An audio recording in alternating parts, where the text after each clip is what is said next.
Hi, everybody. It's Kelsi, and I'm here talking Christmas because, as you guys know, this month I'm referring to myself as Kelsi Kringle. Ho, ho, ho. And I've got a gift for you guys because I'm joined by the wonderful, the talented, awesome person. I mean, I'm so glad that I met him through Twitter this year. We've become friends through Twitter, and he's also a very talented author. His name is Nathaniel Tolle. Thanks for joining us, Nathan. How you doing? I'm doing okay. Kelsey, how are you? I'm doing great. I'm so happy that you're joining me today to talk Yeah, Christmas. I'm excited to talk Christmassy with you. Thank you for having me on. I really appreciate you mentioning the book on your website and your channel. It means a lot. Oh my God, I love the book. In fact, speaking of the book, Nathan is the author of Pumpkin Cinema. Here is the book. It is amazing. As you guys can see, I treat it like my Oh my Halloween God. Bible. It's tabs that I put in it. Jesus, that's impressive. Yeah, I marked all the movies that I wanted to watch from the book. So yes, Nathan's an awesome author, and he's really known for talking about horror movies and Halloween time, in reference to Pumpkin Cinema. But today we're going to do something a little bit different, and we're not just talking Christmas horror, which we will get to eventually, but in this chat we're going to be talking about all things Christmas. We'll be talking about favorite Christmas toys, we'll be talking about favorite Christmas songs. Nathan's going to be talking about his favorite Christmas albums, and we'll have a few other fun stuff as well, including some fun Home Alone 2 talk, which we'll get to later. And I'm sure my cat Marbles is going to make a couple appearances. He's been very whiny lately. I hope so. I want to see marbles. So come on, bring on the marbles. Marbles! I hope he appears. I mean, he's right here, but I'm sure he'll jump on the desk very soon. Good. Let's hope so. Well, again, thank you so much, Nathan, for joining. And we're going to start off with something really fun and kind of whimsical, taking us back to our past, to our Christmas past. We're going to talk about our favorite, most memorable Christmas toys. So I'm going to throw it to you to give me your list of your favorite memorable Christmas toys. Take it away. Okay, I'm going to start off with a toy that we might bring up later in the show in one of our featured reviews, but that would be the Talkboy tape recorder. I got it one Christmas. It was very fun using it throughout the day in Indiana, whether I was ordering food at a restaurant saying, I'll have what she's having, or using it when we were playing, where my cousins and I were playing hide and seek in this really big hotel. And I really am sad that I never was able to find the tape afterwards, because it would be nice to have evidence of one of my favorite Christmases. So that is definitely one of my favorite toys. I don't know if you remember the electronic hot shot basketball. This is my second favorite toy. It tried to replicate the excitement of arcade style basketball. So it had a motorized moving backboard, and it had a lever where you could catapult the basketballs in the basket, and you would see how many you can get within 60 seconds. But it was a big hit with the adults and the kids that Christmas, and it was a lot of fun. Number 3 for me would be a Nintendo game called The Adventures in the Magic Kingdom. I got it one Christmas, and it was like spending Christmas in Disney World. I did not want to go to bed that night because I was having too much fun with the game. Next up would be Mr. Game Show.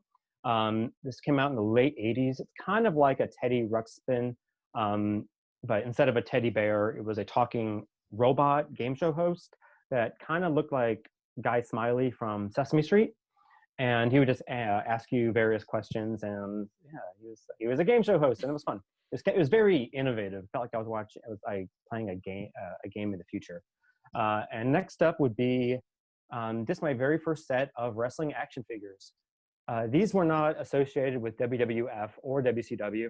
I don't even think they were based on any wrestlers at all. So I had to use my imagination in terms of giving them characteristics and gimmicks, but I played with them quite a lot. Gave me a lot of entertainment, and that is all I got. What is the first one on your list? Well, before I get to my list, let me ask you a quick question. Oh, Do you sure. remember any of the personas that you made for your wrestling figures, or were they kind of like the figures from that game, that video game, or were they even more generic than that? Yeah, very generic, because they didn't really have interesting costumes. They just had, certain wrestlers were smirking more than others, and so I just remember one that just kind of looked like a fancy lad, very proper. had really nice cheekbones, so I kind of gave him the gimmick of the model Rick Martel. Yeah. But that's the only one I can remember off the top of my head. But that's awesome. I love all your toy choices. Very, very good. And I gotta say, before I get to my list, I did have a girl version of the Talk Boy. It was called the Talk Girl, and it was purple. So, like, the one you probably had was gray. Like the one in the movie is gray. Hmm. So the one I Yeah. had was purple. And Do you I still have love. any of your tapes? Yes, I have one tape, and it says Talk Girl on it. And I think it might even say Home Alone 2 Lost in New York. I can't remember. It's at my house, like my parents' house. I wish I would have brought it over, but I didn't have time to go over there and grab it to show. But man, it's awesome. I haven't listened to it though. I've got to find like an audio cassette player. But yeah, And you also got to make a copy of that, because yeah. you don't want anything bad to happen to it. No, because I mean, it's so crazy that I even still have it. Like, I don't even know where was I storing this thing. I don't know. I always joke though that I'm like a hoarder. My parents and we keep like all my toys from my childhood. And when I get into my list, you'll see like I'll say I have a lot of this stuff still. Like I still have a lot of these toys, which is pretty absurd. But, Nice. all right, so now to my list. But so number 5 is kind of more of like a sportsy thing. It's a pogo stick. That was one of my favorite gifts as a kid. I remember coming out to the living room, and under the tree, it's like this 2-tone pogo stick, which was like the generic official pogo stick that most kids got for like a present back in the day, back in the 90s. So I think half of it was green, for sure green. I think the other half was pink. But man, did I love that pogo stick. I could bounce on that thing like all day outside, and it was like it didn't feel very strenuous. I used that same pogo stick like 10 years later, and I was like, gosh, man, this thing's a workout. It was crazy. I was like, how did I do this as a kid so like effortlessly? I don't know. But my number 4 is kind of like something a lot of girls got, at one point or another for a present. I had a play kitchen set.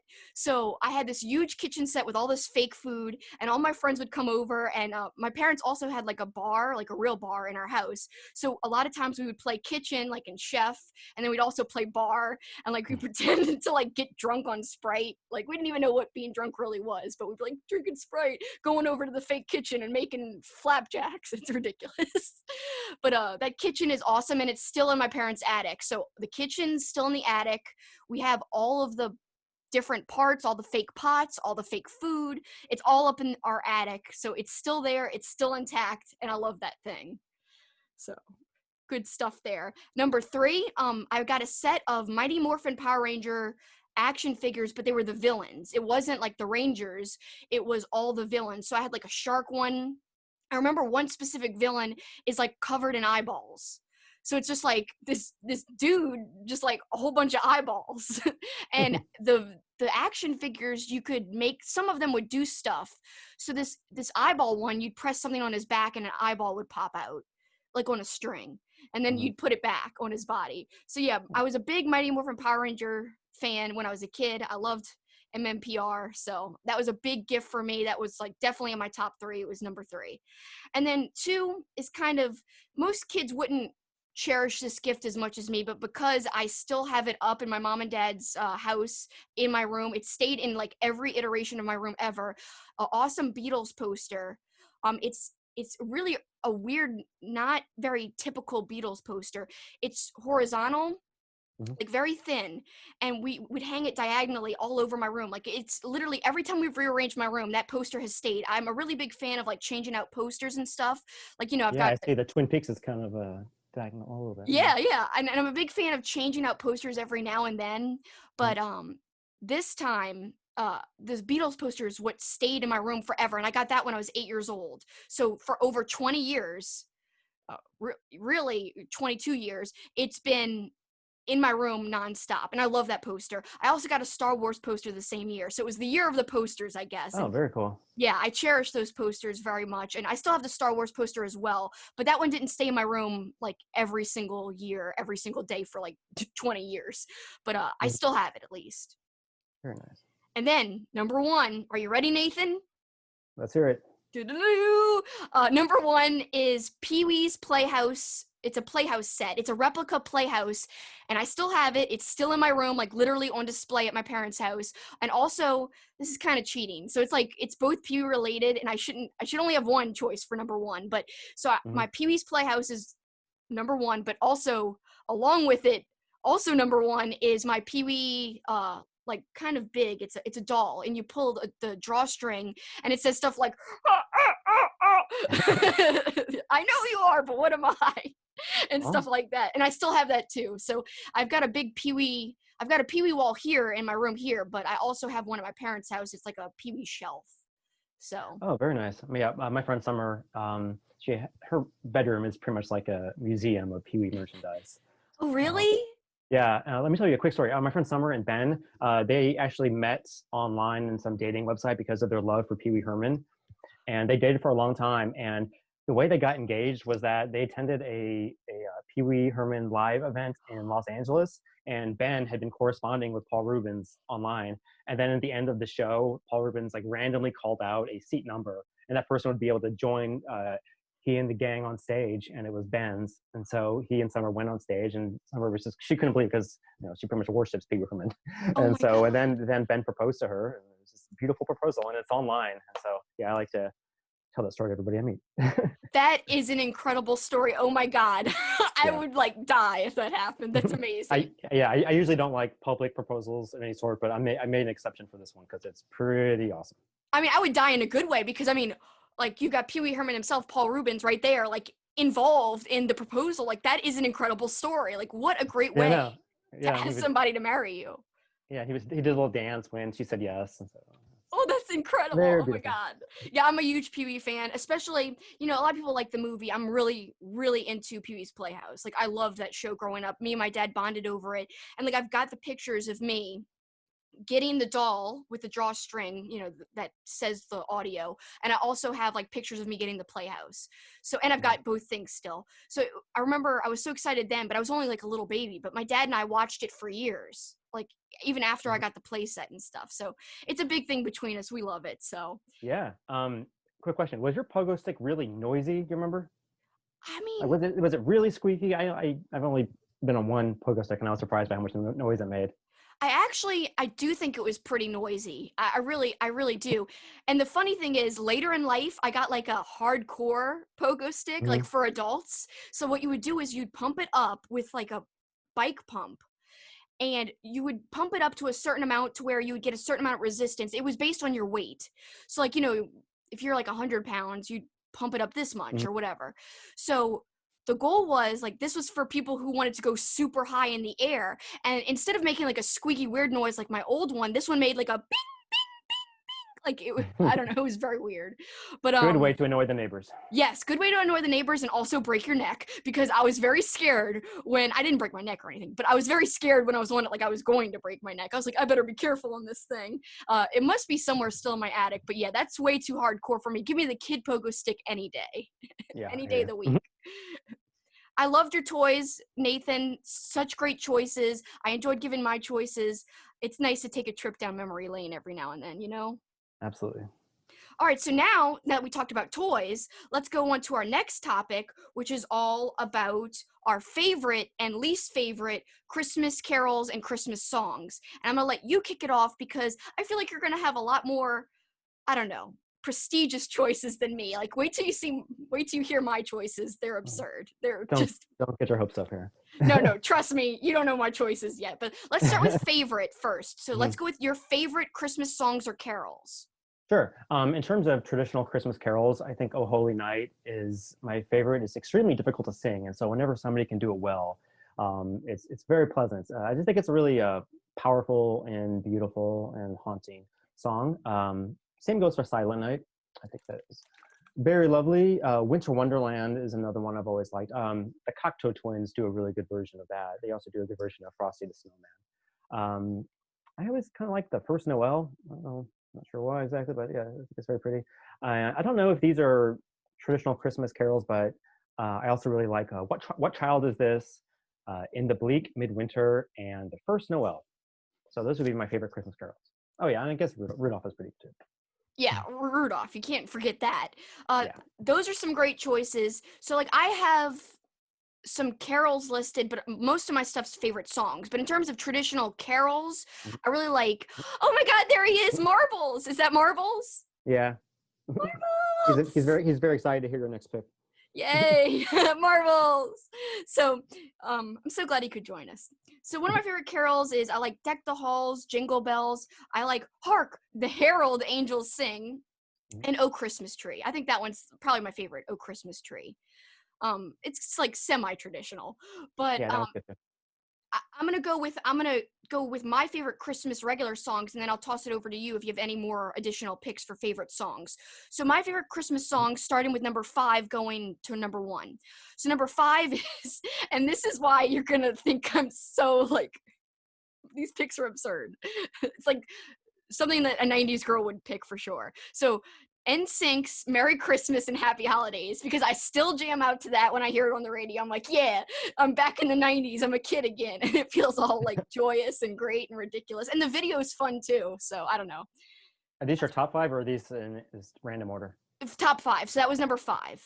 Okay, gotcha. Was the NSYNC song, and I got to give love to my boys NSYNC, because I've got an ugly Christmas sweater that's an NSYNC Christmas sweater. I still love them today, but I was a huge fan back in the 90s. I can't get over my fandom. It's a nostalgic thing. Okay, time for you to redeem yourself with number 4. Yeah, number 4 is Jingle Bell Rock, Bobby Helms. I really like that song a lot. It's very catchy. It's classic. To me, it just never gets old. Then number 3, this one's also kind of weird that like I think nobody would ever have on their list ever. I think I'm probably the only person who would have it. So Pee-wee's Christmas Special, the opening song. Oh yeah. So how it is like Pee-wee's Christmas, Merry Merry Christmas, Pee-wee's Christmas, Merry Merry Christmas, and then there's a whole big part. I know the whole song. I watch it all the time, so it's a great thing. My dad also likes to sing it along with me, so it's never on the radio, but it's a favorite song of mine. Then number 2, it's The Most Wonderful Time of the Year by what? Go on. No. See, I knew you would hate my picks. Andy Williams. I really like that song a lot. It's just really, I like it a lot. It's really catchy. I'm like, oh yeah. And number 1, the Boston Pops Orchestra. I really like their version of Sleigh Ride. That's pretty much my favorite Christmas song ever. My number 1. So go ahead and take it away with your choices. Good list. I used to like Jingle Bell Rock, but now it's dead to me because I cost my trivia team a point.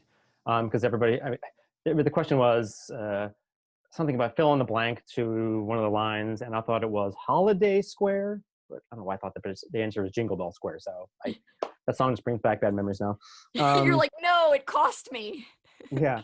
In terms of Christmas songs, non-carols, I really like.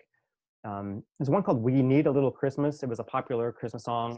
It came from a Broadway musical. It was called Mame, but yeah, it's very bouncy and it's just a good sing-along song.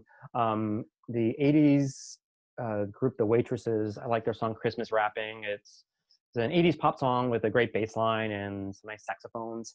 The artist Chris Rea, I think it's Chris Rea, but he has a song called Driving Home for Christmas. It's very comforting and sentimental. And it clearly has its fans because on YouTube, the video has been viewed, I think, over 30 million times. So wow. I'm not the only one that goes back to it every year. I also really like the Erasure song, She Won't Be Home. It's a really good 80s synth pop duo. And I like It's Beginning to Look a Lot Like Christmas. That's just a very pleasant song all around. And the theme song from the movie Santa Claus Conquers the Martians is Hooray for Santa Claus. You spell it SANTACLAUS, Hooray for Santa Claus. So yeah, very lovely. In terms of the worst songs, since sorry, you're not going to like, I have It's the Most Wonderful Time of the Year on my worst song That's list. okay. I figured when you went, you didn't like it. Well, yeah, it's just one of those songs that whenever it's on the radio, I immediately have to turn it off. Even though I do like Andy Williams, because I'm from Missouri, so you kind of like, I mean, hometown boy. He spent the last 30 years of his life performing in Branson, Missouri. And I also have Sleigh Ride on my worst song list, sorry. That's okay. The orchestra version? The only one I can stand is from the Carpenters because they can make any song sound lovely. Yeah. Bruce Springsteen, Santa Claus is Coming to Town. I Saw Mommy Kissing Santa Claus. I don't really care for. I don't like Joy to the World. But and of course, it seems overdone to make fun of the song by now. But the song "Christmas Shoes" from the Christian band New Song, it's kind of it's atrocious. It's depressing, really. Yeah. I like depressing music, but this one is just so over the top, cloying, and Yes. it's got a stupid message, and yeah, it is not a very well written song. But the worst Christmas song, it's not even close. Going back to the Beatles, would be Paul McCartney's "Simply Having a Wonderful Christmas Time." You hate that song? Oh my God, it is the worst. A lot of people like it. I mean, it's really not my favorite at all. It wouldn't even be close to making my list, but I don't hate it. But yeah, I don't really love it either. So I could see that.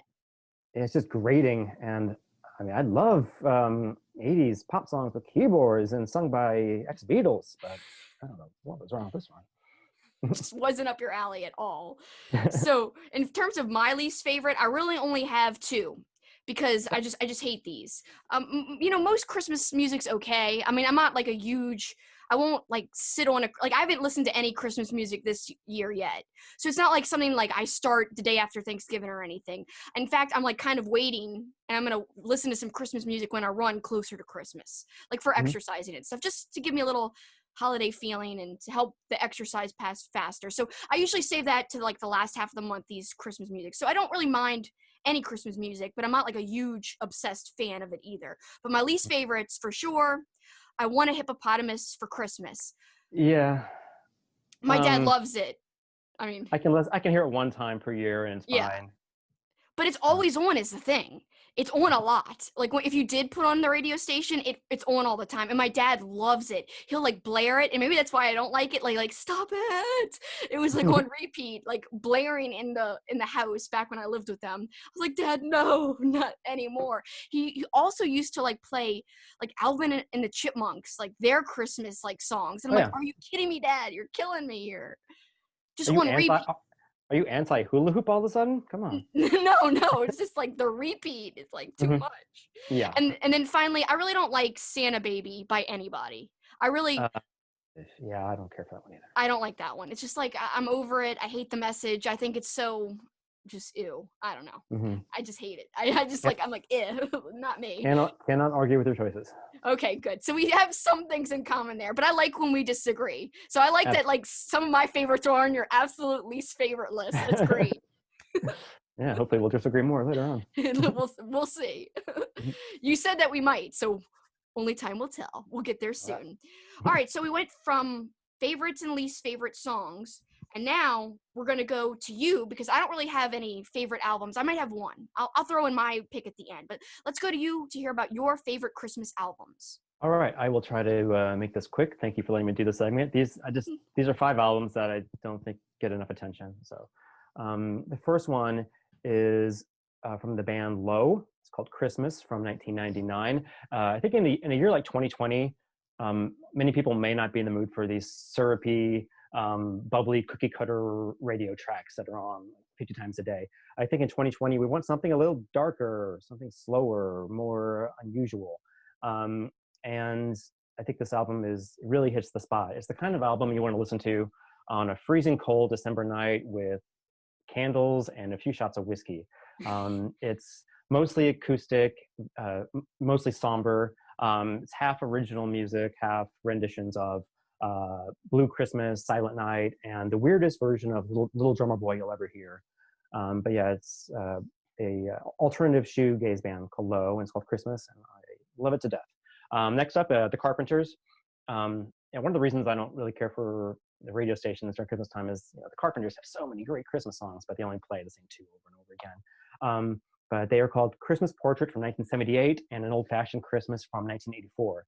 I haven't been feeling the Christmas spirit much this year, and I knew we were going to do this video tonight, and so I knew I had to find it. I had to get festive very soon. So I took a walk earlier and listened to both of those Christmas Carpenters albums, and yeah, they work like a charm.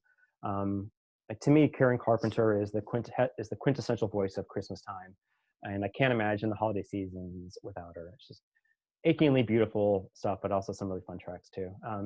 Next up is Trans-Siberian Orchestra, The Lost Christmas Eve. Fuck it, I'll throw in a Christmas Eve and Other Stories, so a tie. If you want Christmas music to run to, this is the obvious choice.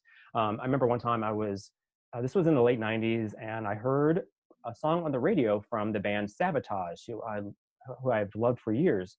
And it was so strange to me because they are a obscure progressive metal band that have never been on the radio. And so I was really confused. And then the DJ said afterwards, all right, that was the new song from Trans-Siberian Orchestra.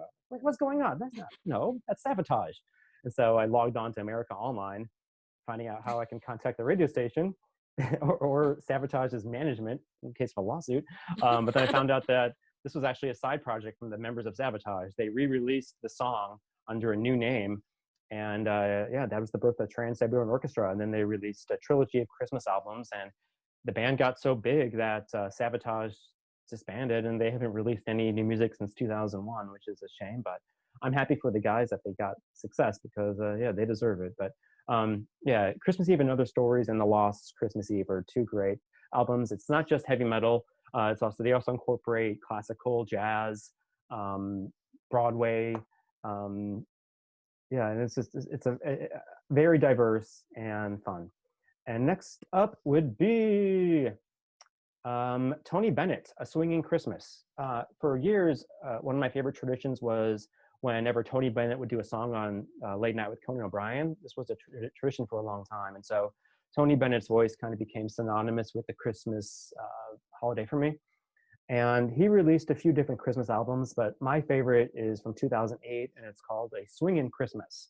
The arrangements are in the style of jazz and swing, and I don't know, it always puts me in a good mood and makes my foot tap. It's a good album to listen to whenever you're cooking a big meal or putting up the Christmas tree, because it'll keep your spirits lifted and your nerves calm. He even covers the Peanuts song "Christmas Time Is Here," and it's just delightful.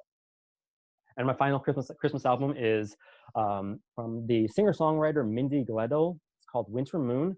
The website What Culture put out a list a few years ago about the best alternative Christmas albums, and this was on it. I listened to the title track, and I just found it so adorable and well-written and catchy. And so I immediately bought the album and loved every song. It's, I think, 10 tracks, and it's like half original songs, half versions of Christmas songs. And it's just the kind of album that just makes you sigh and look forward to this time of year. Thank you again for letting me do that. Oh, no problem. You're the music aficionado here versus me. So obviously I had picks like NSYNC, and you had all these like great picks that are like so eloquently worded, like, and described and everything. So I'm so glad that you gave us your picks, because it's just more hardcore than I could ever do in terms of just highlighting great music and different types of music that most people listen to. I know you like music, so I'm always seeing your ticket stubs that you post on Twitter. That's so cool. Yeah, since I'm not going to any live shows these days, it's nice to kind of take a trip down memory lane, just pull out a random ticket stub. I've been collecting them for everything I've attended for, since I was maybe 11 or 12. Wow. How many do you think you have? Oh, geez. 300 if I had to guess. But wow. It's upsetting when you pull a ticket stub out and you have no memory of it at all.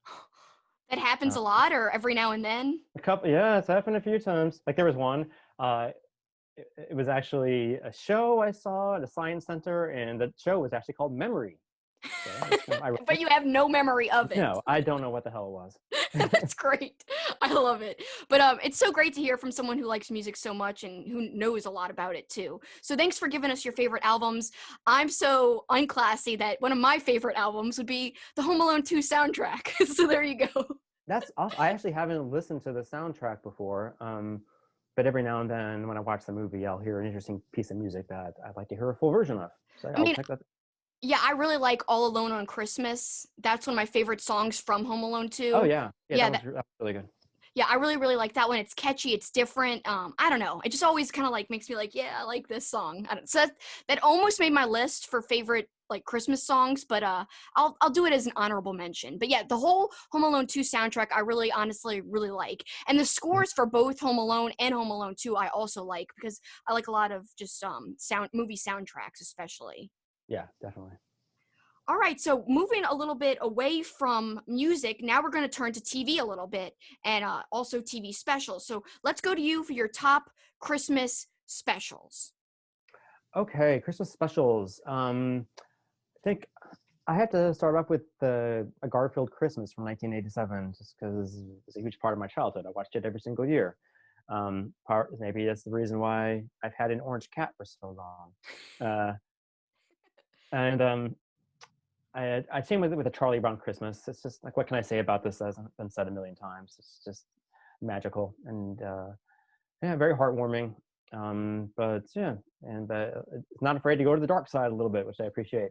Santa Claus is Coming to Town from 1970. It's the stop motion Rankin Bass production.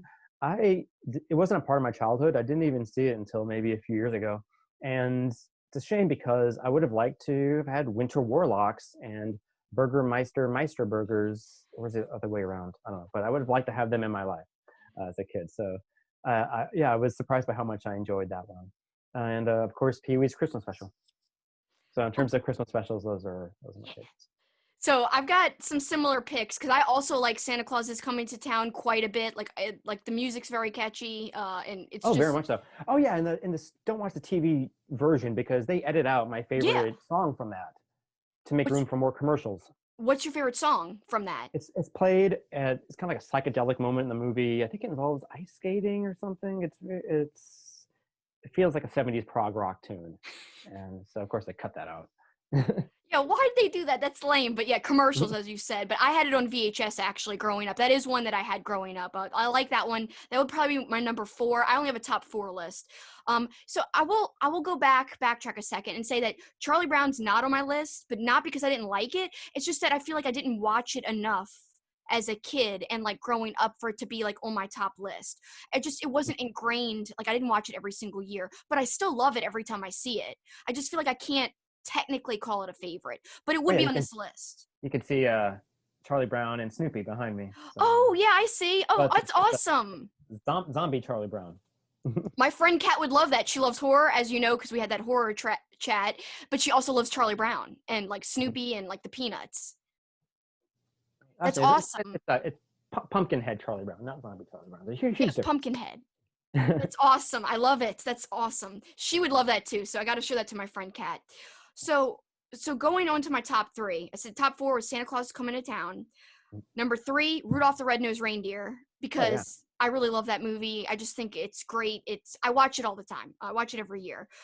2, How the Grinch Stole Christmas. I think it's a classic, great music, just an animated classic. I really like animation, so of course a lot of this stuff on my list is either animated or like stop motion, claymation type of thing. Then number 1, Pee-wee's Christmas Special, because I watch it every year, so that's something we have in common there.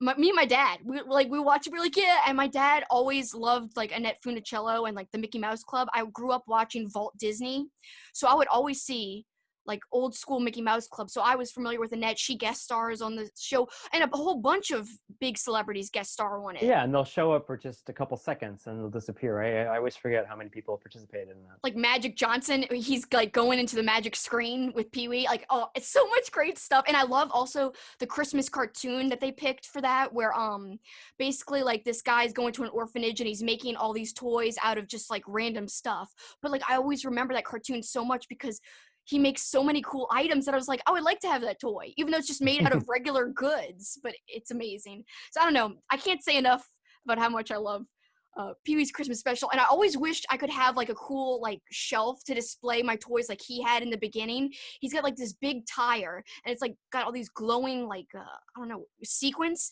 and it opens up and like he can spin like the shelves around and get the toy that he wants. So he grabs like a yo-yo and it comes to life and like does round the world and all this stuff. Anyway, I love Pee-wee's Christmas Special. Definitely number 1. Now you know what to ask Santa Claus for Christmas this year. Yeah, a whole new room. Just give me that wall, Santa. Make it appear, please. No, that's too much. But yeah, it's okay to dream about. I think it would be fun. All right, so now keeping in the TV theme, we're going to do TV Christmas episodes. Let's hear your favorites. Okay, I'm going to start off with, I wasn't sure whether to classify this as a TV special or a TV episode because it was released as a standalone DVD, but then it was eventually incorporated into, I think, the 6th season of the show. But It's Always Sunny in Philadelphia, A Very Sunny Christmas. It's available on Hulu, and I highly recommend everybody check it out, even if you're not familiar with the show. It is subversive, edgy, but also surprisingly heartfelt at times, and it makes me laugh harder than just about any Christmas movie, TV show, Christmas special I could think of. So I love that one a lot. Family Guy, they have several really good Christmas episodes, but Road to the North Pole is easily the best. It's just wonderfully animated, and it has some great Christmas songs, and a really fun story about Stewie and Brian going to the North Pole to see Santa Claus, and it takes some very dark turns. So I like that one a lot. The Wonder Years had a good Christmas episode called A Very Cut-Lip Christmas. I always liked the gym teacher in that show. I thought he was a really good side character, and so I'm glad he got many great scenes to shine in this episode. Mama's Family, one of my favorite shows as a child. Mama Gets Goosed and Santa Mama. I think those are really funny episodes. The Simpsons, The Miracle on Evergreen Terrace from season 9, and I Won't Be Home for Christmas from season 26. There are a lot of Christmas episodes, but those are my two favorites. I also think that Skinner's Sense of Snow is really funny, but it's not as Christmassy as the other two. Tales from the Crypt and All Through the House, probably the scariest Santa Claus ever. So thank you, Larry Drake, for that. So rest in peace. And just remembered, Little House on the Prairie had a really good, I think they had a few Christmas episodes, but there was one that was just magical, and I can't remember what it was called, what it was about, what season it might have been from, so all apologies, but happy hunting. All right, let's hear your list, Kelsi. That was a great list, by the way. I liked your list a lot. And we don't really have anything in common on our list, which is good. I like that, because that gives a little bit of variety. So my number 5, I'm a big fan of ER, the drama. It's because when I was growing up, my family and I, we would watch it every Thursday night. It would be pizza night and also ER night, and also we'd get ices, and my dad would play poker. So my dad would be with his friends playing poker. We'd order a pizza. Then my aunt and my cousin would come over. We'd all watch the new episode of ER, and we'd be eating the pizza, but we also got ices. So, and back in the day, they had root beer flavor ices. They don't have that anymore. Now they only have like Coke or, stuff like that, or the blue one, whatever the blue one is. But anyway, I either get the Coke or the blue one now if I do ever get an icy, which is very rare. But back in the day, blue raspberry, right? Yeah, blue raspberry. Yeah, it's good, but it's no root beer. I mean, they had Bark's official root beer, and I'm like, come on, amazing. Anyway, so Thursdays were a big night back in the day, and that's why kind of it made me love ER. So when I got a little bit older, I was like, hey, I remember loving these ER nights like in the early 90s with my family. So maybe I should like rewatch it. So I bought a whole bunch of box sets. This is before Netflix. So I found like totally discounted box sets at like FYE, bought a whole bunch of them, and I binged them before binging was a thing, like on DVD in my room. And I like fell in love. And I actually researched it a little bit. I even wrote like a paper in college about ER and Seinfeld and Buffy, and about how TV in the 90s was just as good as movies in the 90s, if not better. Well, movies in the 90s were pretty great too, but I made like a big argument about how the TV really raised the bar. So ER did a lot of revolutionary things. They did like a live episode, which they had to, do 2 different versions of. They also like made great progress with Steadicam, like in huge tracking long shots with crazy intricate dialogue. So although like people might snuff at like medical dramas, I think this is like the creme de la creme of medical dramas to me. Like there's a lot you could like really admire about the show. Steven Spielberg and Michael Crichton, who wrote Jurassic Park, they worked on the pilot together. This is like a brainchild of Michael. He came up with this before Jurassic Park. So a lot of people don't know those people who are involved in Jurassic Park also were involved in ER. I would not have guessed that. I know, you wouldn't have guessed it. It's very random, but they kind of produced because they couldn't be, I think they couldn't be officially involved. I don't know the details, but I know that it was the brainchild of Crichton. I always say his name weird. I can never pronounce things, but you know what I'm trying to say. Yeah, but anyway, Crichton, I'm pretty sure. Yeah, I'm just so bad at always saying things. But number 5 is the ER episode, I'll Be Home for Christmas. It's from season 8, and I usually don't like the later seasons. Once you start getting past like season 11, 12, it starts getting bad. Are there any shark or dinosaur, or are there any dinosaur attacks in this ER episode? I don't think so. Not in this one. No, that must be in the way later seasons. Like Okay. way later. Like the earlier seasons are really good. Like if you look at the pilot, it's like a movie. The one that Spielberg and Crichton were involved with, it was very, very like highly produced. But yeah, season 8 episode, the doctor, Dr. Benton, Peter Benton, it's his last episode and he's leaving, and there's a special moment with him and his protege, Carter. I just really like that a lot. And there's a whole great storyline of Dr. Benton fighting for his son, custody of his son, and it's just a nice story. There's actually a whole bunch of great ER episodes. So number 4, I'm going with another medical show, but it's a medical comedy, Scrubs.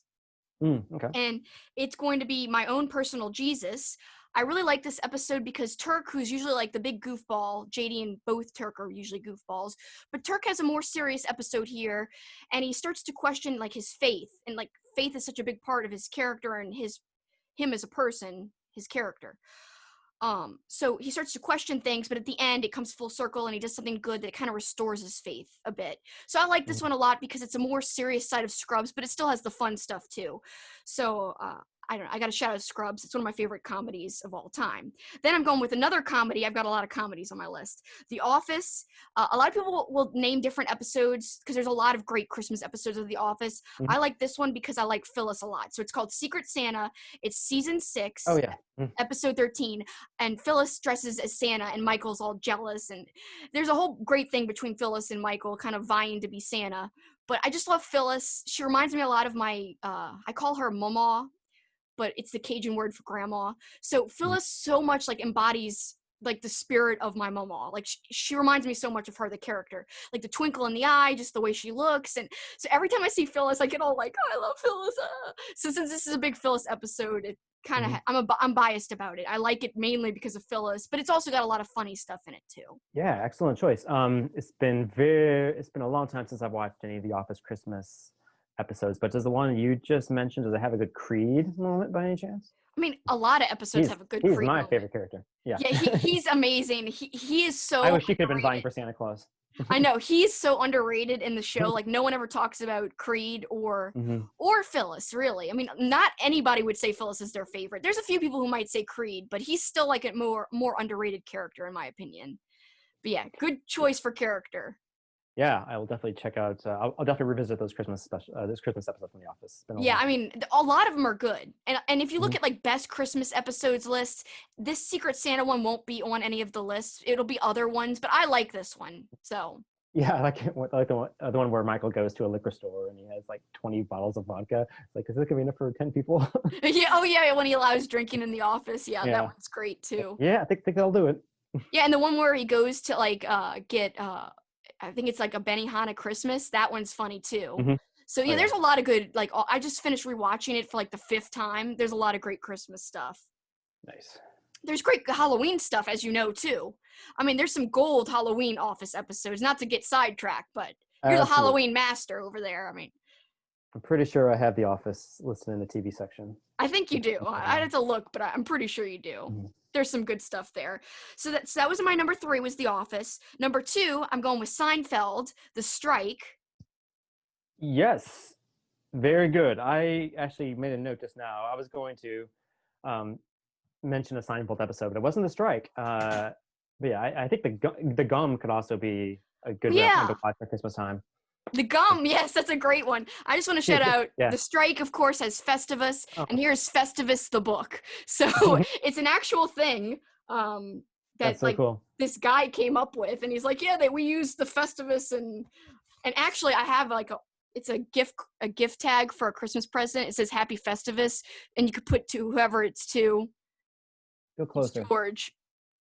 Is there not a mouth on George? No, it's because they sell these secondhand. So I think because of copyright, it's like it looks like George, but it's not like a picture of George. It's a coronavirus George. He's got a face mask. Like he's got a face mask, and it doesn't look like he has lips, but he does. Yeah. There he is. Very nice. He kind of has lips. Look, there they are. That is disturbing. He looks like the Invisible Man. It's creepy how close I'm like creeping it into the camera. That's ridiculous. I didn't even know it was in the book, but I like opened it for a second. I'm like, oh, there's this Festivus tag. But yeah, Festivus the book, it's a thing. And yeah, the episode's funny. Really, it's carried by the whole interaction between George and Jerry Stiller, who plays his dad, Frank Costanza. To me, that carries the whole episode. Other than that, the episode's okay, but I mean, Festivus shines, so it's worth it. The whole episode is great. I just remembered a random line that made me laugh yesterday. It's just when Elaine is saying, "Hey, how did my horse do?" And the guy goes, "He had to be shot." It's just a weird exchange. I mean, the rest of the episode's good, but it's just Festivus is like such a shining star on top of the episode. Yeah, it's definitely one of the most memorable episodes in terms of longevity because people still have the Festivus polls. They bring out those every year, and the airing of grievances is just part of our lexicon now. It really is. Like, so many Seinfeld things have become part of our vocabulary and part of our really culture, and like the way we relate to each other in society. It's crazy, but it's like infiltrated all of like everything in one way or another. Yeah, one line from the gum I always try to use whenever I'm with friends and we're chewing gum. I always say, "This is what the holidays are all about: 3 buddies sitting around chewing gum." Yes. I think you can count that as Christmas. So. Yeah, absolutely. Yeah, because the hostess at the cafe at one point says "Merry Christmas" when George's car is on fire. I love it. Yes, I love Seinfeld in general. There's so many episodes and so many different plots. Even like since they weave plots together for one episode, like so many great Seinfeld plots specifically, like outnumber the number of episodes because like there's just so many per episode. It's great. I love that show. It's one of my favorite shows of all time. So I had to list that show for sure. Best show ever. Yes, I honestly think that's the case. I agree with you 100%.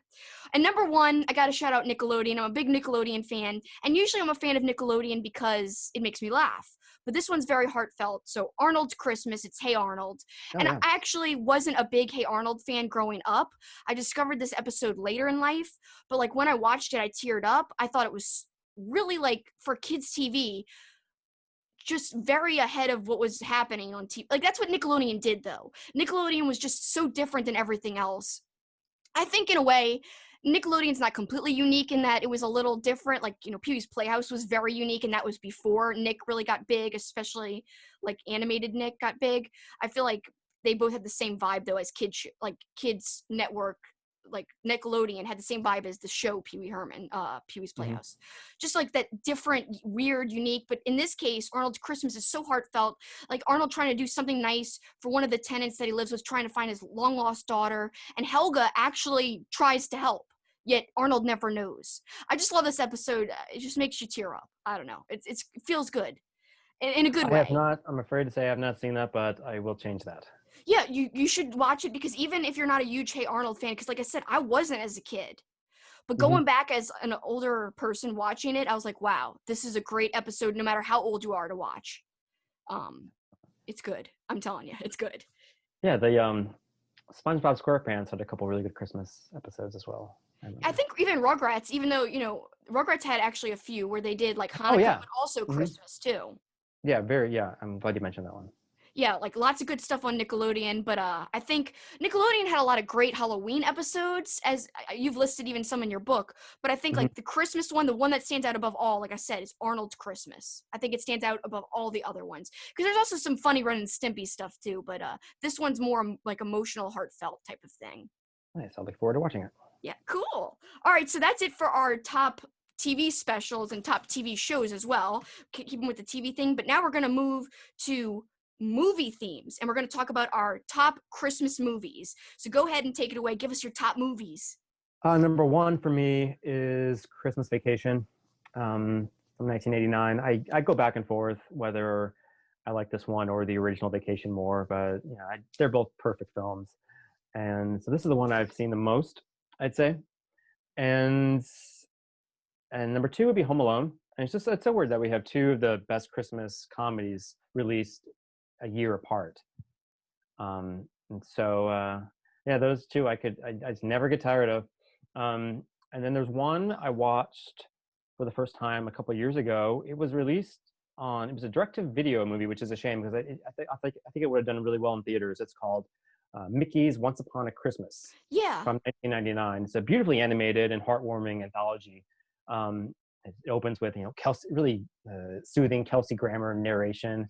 as like this bundle of snowflakes enter a house and like spark everything to life. And it's such a beautiful sequence.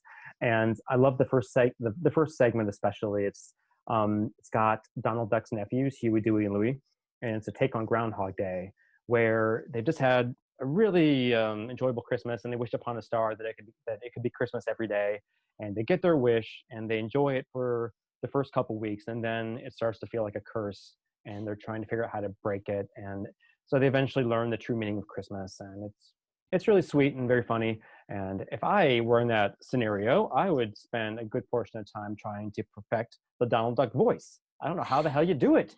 I don't either. I couldn't But do it if you asked me to.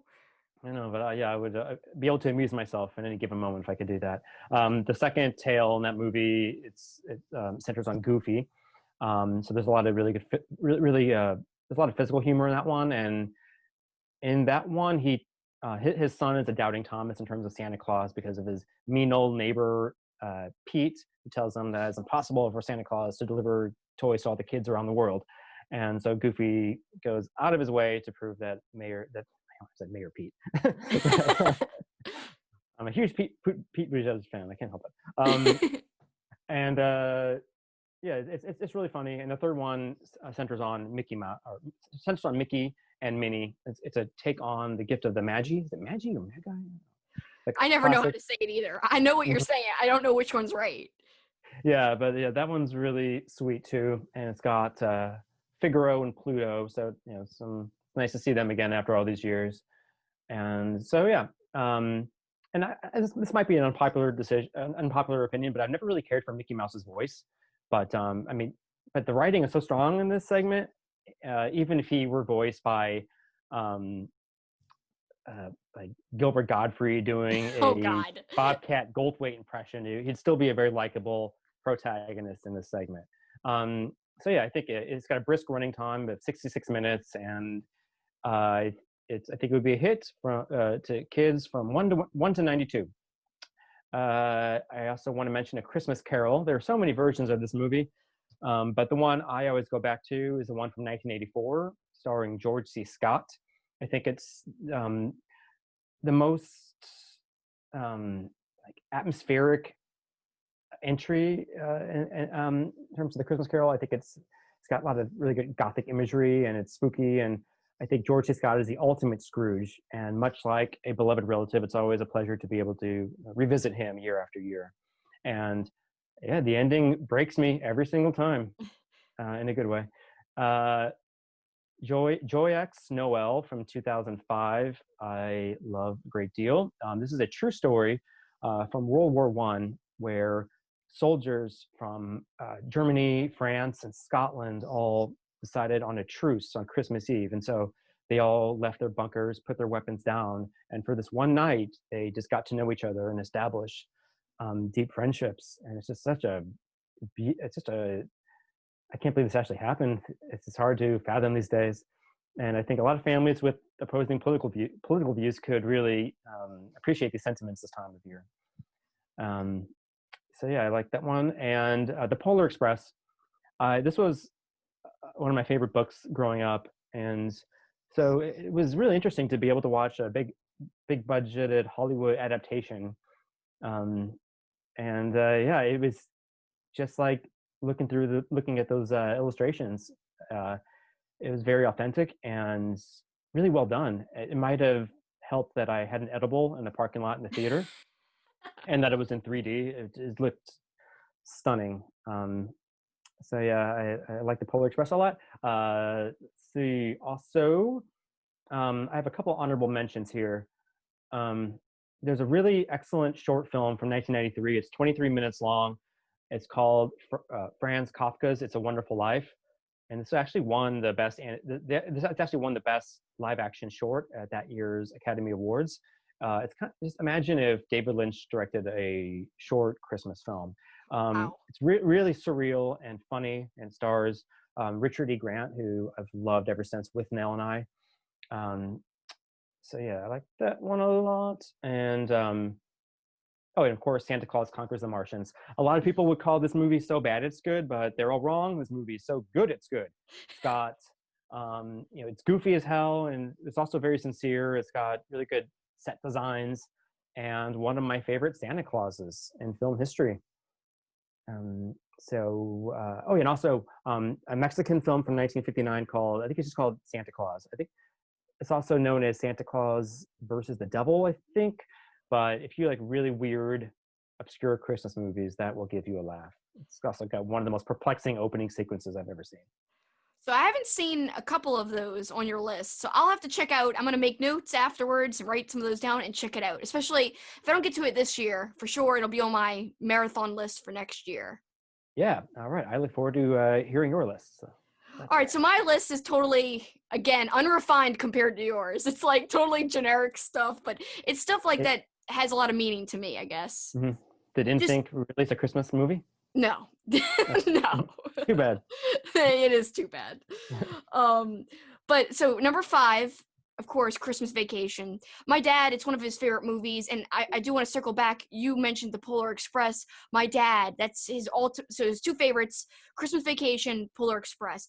He watches them multiple times every Christmas season, and he knows like all the words to both, and he sings along to the Polar Express. And my mom and I are like, man, he's watching the Polar Express again. Like, he watches it so much, but I think he gets teary-eyed almost every time, because especially, I guess it resonates with him, the whole "if you still believe" thing. I think he just really likes that. It's very sentimental. Mm-hmm. It's also got a really good soundtrack.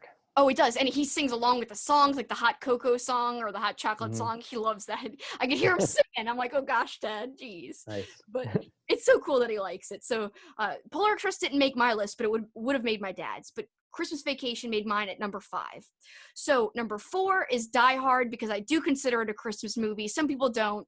I do, because it's clearly a Christmas party. There's Christmas music in it, but of course it's alternate Christmas music, but still Christmassy. And it just, to me, everything about it, there's just a Christmas undertone to it to me. I just like it because it's fun, it's silly, it's kind of one of those comfort movies that, it's not going to win, anybody's most prestigious movie award or anything, but it's a lot of fun.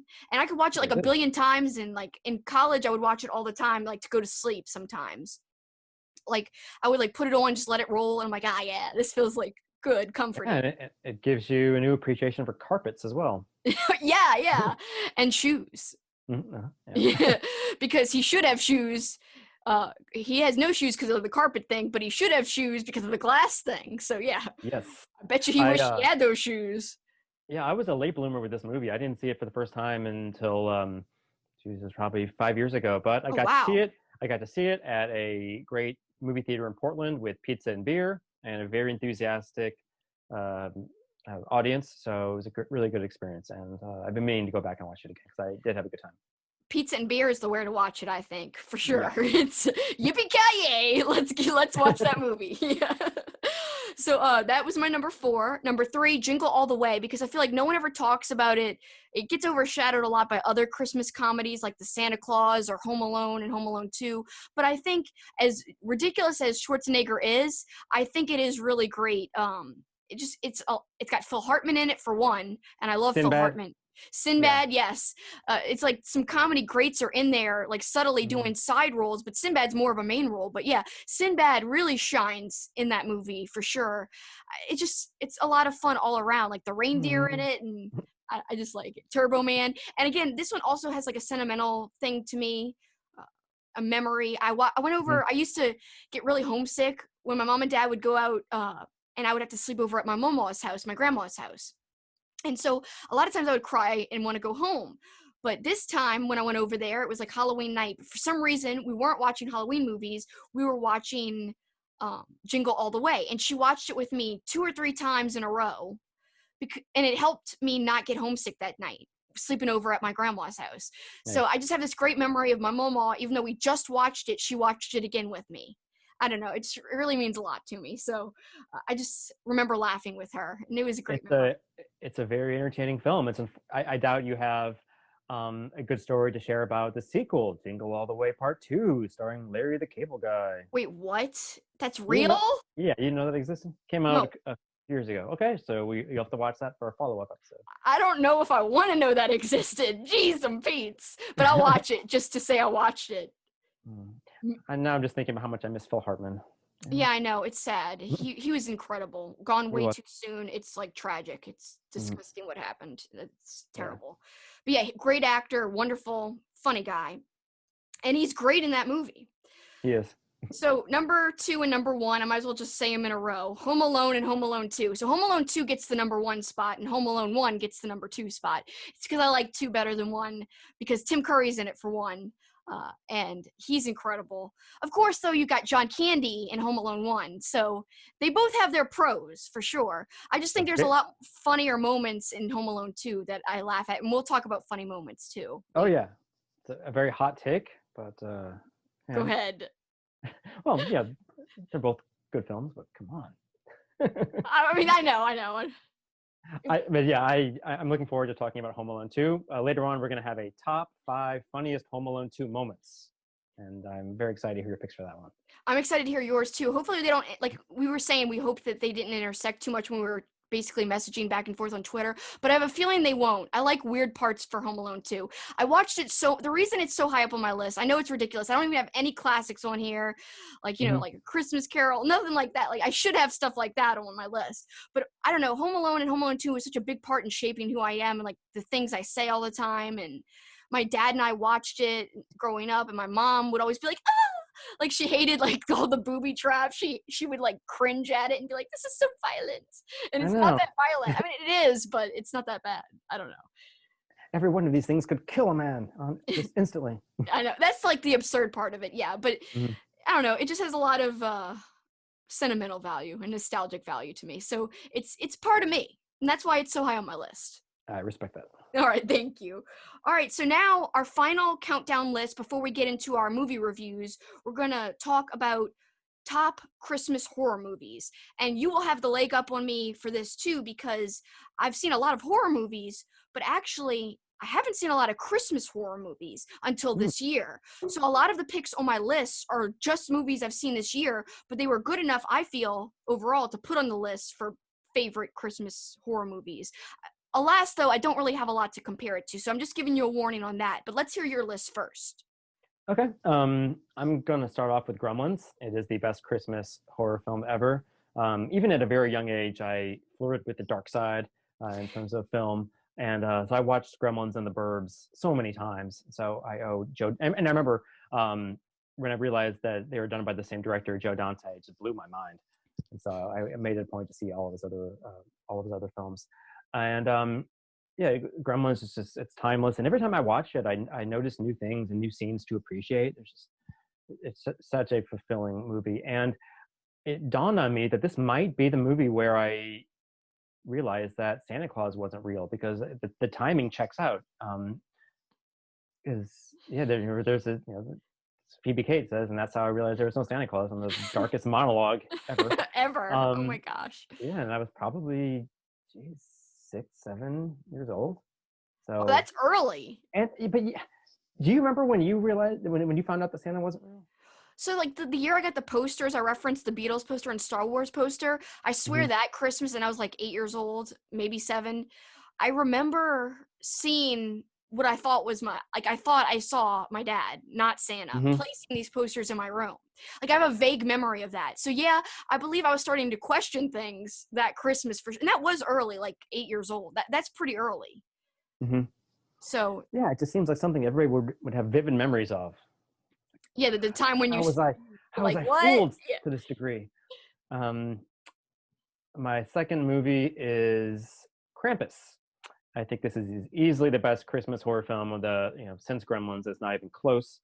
I was a huge fan of Trick or Treat, and disgusted about how Warner Brothers treated it. They didn't realize didn't realize this potential, because they let it sit on the shelves for years, despite doing so well with audiences at festivals. And then one year they just released it quietly to DVD. And so it was nice that Michael Dougherty's Christmas film was treated much better. It got a wide theatrical release, lots of publicity, and it did very well at the box office. I think out of all the movies we're going to talk about, this one does the most effective job in capturing its cold climate. Because when I saw this in the theater, I was freezing. I had a coat on and everything, so it really worked on me. I think it has a lot of heart, and it's also ballsy. It's not afraid to show a little girl get eaten alive by a monster Jack in the Box. It just has. I love the look of Krampus, and I love his minions. Everybody looks fantastic. It's got a great cast, um, and I'm glad that it's finding new audiences every year. I think it's going to live on. Let me interject something real quick if you Sure. don't mind. So I saw Krampus in the theater, loved it. I just rewatched it like a few days ago. It's even better than I remember. I was like, yeah, I forgot how much I liked this Mhm. movie. And it does make you feel cold. But do you think so? Now I see, before I saw this movie, I didn't know what Krampus was. Now there's Krampus stuff everywhere. Do you think this I movie know. had like a part in like making the idea of Krampus more popular in the United States a little bit? Absolutely, because well, Krampus knocked. It had been gaining popularity before the movie came out, but this thing took it to the next level, and now, all these independent studios wanted to try to fool people and release their own Krampus movie, and so you got to be careful now when you recommend this movie. Let them know it's the one from Michael Dougherty, Yeah, and yeah, and I love the opening.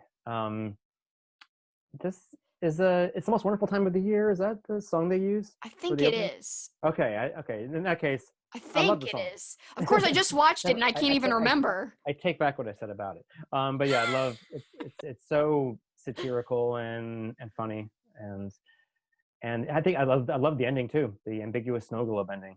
Yeah, I love the movie so much. Yeah, the ending's really unique. I mean, I don't want to spoil it for anybody, but I was like, whoa, like that's the part that blows you away and leaves you questioning things. So Mhm. it's a great ending. Yeah, but if you're gonna watch it at home, make sure make sure you're in front of a fire, or you have hot chocolate with peppermint schnapps nearby, because you will get cold. The next one is okay. Whereas Gremlins and Krampus can be enjoyed by all ages, this next one is a serious horror film for adults only, and this is Black Christmas, the original. Yeah, it's serious and demented, and you can't really have a list of the best Christmas horror films without this one. Yeah. It's so revered in the horror community that it's tough to come up with something interesting to say about it that you haven't already heard. But yeah, it still delivers on its shock factor nearly 45 years later. And those phone calls in the movie still give me the chills. And the director, Bob Clark, you might know that he also did A Christmas Story, but he also did a really underrated horror film called Death Dream that I highly recommend checking out. It's not Christmas themed, but I love it. Um, I'll check that one Christmas, out. I haven't seen yeah, Christmas Evil is my next pick.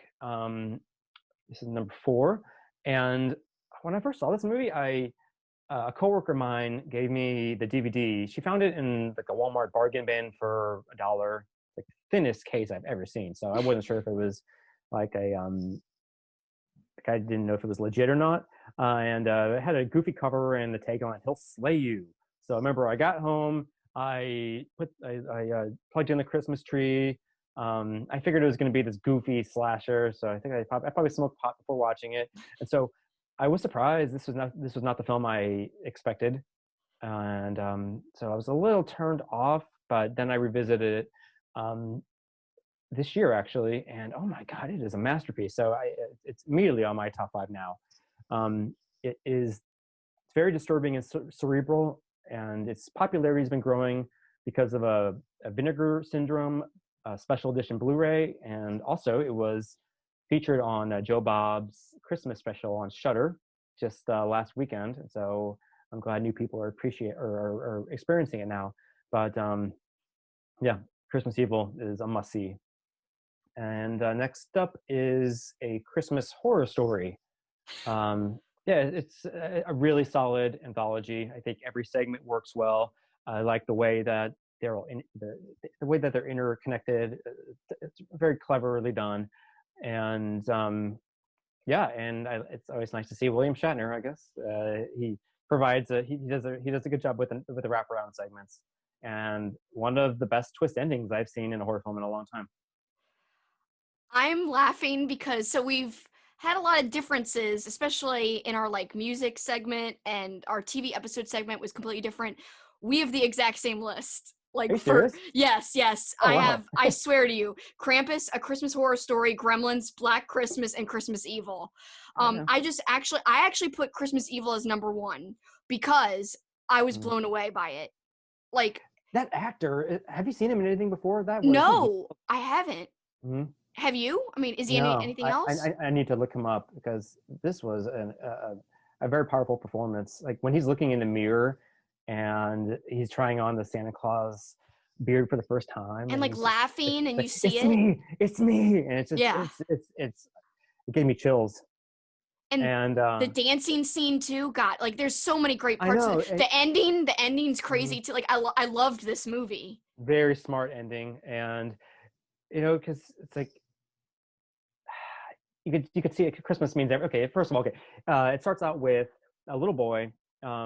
It's Christmas Eve, and he and his brother and and their mom are watching Santa Claus from the staircase. They're kind of spying on him and kind of giggling with anticipation. And Santa Claus, they had this really nice display for him. They have the most elaborate cookie and milk display I've seen because they even give Santa his own hand washing station. Yeah. And the kid is just seeing the magic of Christmas right there. And then later that night, he sees Santa Claus again. He goes back to the staircase and he sees Santa doing something inappropriate with his mom, and that scars him for life. And then we fast forward decades, and he wakes up. I think we're still like 3 months away from Christmas. He wakes up in a Santa Claus suit, wakes up to a Christmas song. I can't remember what it is, but he's dancing around, and he has his own list. He kind of spies on the kids with a pair of binoculars and keeps track of which kids are naughty or nice. And so, like, we think he's this like absolute psychopath, but I don't know. He's really not. He's kind of harmless. He's mistreated at work and he's not respected, and he just gets so frustrated. His brother doesn't really understand him. Kind of feels sorry for him, but he's kind of losing patience because he has to be the older brother to look after him to make sure he doesn't get into trouble. And then he just loses it when Christmas Eve, and every scene is so memorable. It's just so well done. Like the whole thing, it's like you almost feel sorry for him because he's Mhm. obviously very scarred by what happened as a kid and he's not right like Mhm. psychologically at all. But I think that's what makes the portrayal so like varied and like nuanced. Like it's such a nuanced performance. Like so if you go in expecting oh this is just slasher and slash and dash, no, it's not that at all. It's got a Mhm. more psychological element to it, the whole movie. And it's a deep examination about someone who's disturbed, but in a very Yeah, entertaining way though. in ways that we can identify with because he's fed up with commercialism and how his company is lying to the public. And so when he puts on the Santa suit and tries out for the first time in a children's hospital, he gets off to a rough start, but then he eventually nails it. And he's practicing his Merry Christmas, and he nails it the moment the snow starts falling. It's this beautiful moment, and then the hospital staff they warm up to him, and then one of the nurses even kisses him on the cheek, like Merry Christmas, Santa Claus. And yeah, it's a beautiful moment. And then the next moment, he is stabbing somebody with a toy soldier right in the eyeball. Outside of a church too. Yeah. Yeah, he stabs someone right outside a church, like boom. It's great. Bastard deserved it though. Yeah, yeah. Oh my god, there were so many terrible people in that movie, though. So Mhm. you almost like even sympathize with him even more because like these people are not good people that like he loses it on. Not that they deserve to die or anything, but it's like you're like, man, this poor guy here, he's trying to keep it together. He's kind of like already lost it a bit and these people are pushing his buttons, and then he loses it completely. But again, it's you're along for the ride. And Mhm. literally at the end, you're along for the ride. You see the thing at the end. I Love don't that want to final shot. yeah, it's so unique. So my friend, I just want to do a quick sidebar. So my friend Kat is also doing a Christmas horror marathon. She's watching 12 horror movies that are like Christmas horror movies. And so she texted me, she had watched Christmas Evil before me. And she texted me, I can't wait for you to see, because she knew it was on my list too. Can't wait for you to see it. It's so weird. The main guy is so creepy. Like, Mhm. this is just, and she goes, oh my God, the ending. Ha ha ha ha. It's just, she's texting me all this stuff. And then so I go into it like with all these like mixtures of feelings. Like, did she like it? Like, was she saying like he's so unlikable as a character? Like, what am I getting myself into? But then I start watching it. I'm like, oh my God, I'm blown away. Like, I love this movie. Like, this could be my favorite Christmas horror movie. And it is. I put it as number one because like I was just blown away. So like even with her being like, it was so like he's so creepy, but I think she still liked it. But just the way she was texting about it, like saying like, oh, this is so out there. This is so nuts. I thought it was quite kind of funny that I just loved Mhm. it so much. Also, funny sidebar as well. One of these random guys, I think it's at a Christmas party or outside the Christmas party, is Hector Salamanca, the actor who played Hector Really? from Breaking Bad. If you look Mhm. really close, the actor who played Hector is in there. A little bit younger, but you could still see like Nice. he looks like, how he does in the wheelchair from Mhm. Breaking Bad. It's crazy. It's him. I looked it up. I was like, it's him. And he I don't even know if he's got a named part, but it's like, man, he's like outside of the Christmas party later in the movie. But yeah, go and check. That's a little Easter egg I will there, I definitely do guess. that. Yeah, Excellent. because I saw him and I was like, I know him. I know him. And then I was like, I think that's the Breaking Bad guy. And I looked it up and it was. Was he at the very bottom of the IMDb list? Did it take 10 minutes to find, or It took a while to find, yeah, yeah? actually. It did take a little while. It was definitely not at the top for sure. That's for sure. But it's so cool we have like the same list. I know. I did not expect that. I didn't expect that either. But again, I gotta say, I gotta preface it with that I only saw a lot of these this year. Like I had already seen Krampus and Gremlins. Those Mhm. have been long like favorites. But especially Gremlins, obviously it's the older movie. Gremlins I've liked forever, and I just rewatched it last year, so it's not on my list this year, but I love that movie. But yeah, Christmas Horror Story I just watched for the first time, the original Black Christmas and Christmas Evil, and all three just blew me away. I love them a lot better than some of the movies we're going to talk about, but we'll get to that in 1 second. But Mhm. all right, and speaking of 1 second, the second has come. Now we're going to talk about our movies that we watched. So we watched and kind of wanted to review 5 particular movies. We're going to start with, I hope actually you watched the same movie as me, because you called it the Gingerbread Man. You do mean the I Gingerdead Man, right? I realized I was wrong. So No, good. yeah, I was just hoping, Gingerdead Man. I thought it was like a different movie on accident. I was like, oh God, I hope he's watching the same movie as me. So good. It's the same movie, Gingerdead Man. We'll talk about that one first. I believe that's the order you gave me. You got some good copy editing skills there. Oh wow. I made a killer. Well, he's actually a victim, but it's a gingerbread man. He's got blood and a missing leg. I made a whole bunch, I but I'll think you show should have more. made that. I think you should have made that for Krampus instead of this movie. Yeah, I mean, this movie's crazy. This movie was crazy, but it's actually quite funny. So we can like swap back and forth about like I'll let you say the summary if you want, or just a little tidbit about the movie. Go ahead and take it away. Okay. Well, it starts out in an establishment called Cadillac Jack's. We got Gary Busey. He is terrorizing the restaurant. There's a family under the table, and then the father decides to be a hero. And but rather than like sneak up on Gary Busey, do something effective, Yeah. he just like walks slowly up to Gary Busey and says, "I'm gonna kill you, you bastard!" So he Yes. gets shot in the chest and dies. Then for some reason he spares the little girl, and then we fast forward to when she is she's a teen. I guess she is early 20s, I'm guessing. Yeah. But Gary Busey's character has been executed, and we find out in a very clumsy exposition that his mother was a witch. I love the way they just threw that out there. Yeah. And then so she runs a family bakery, and then one night they get a shipment of gingerbread dough, and this is left from the mom of Gary Busey. So I guess she wanted revenge for some bizarre reason.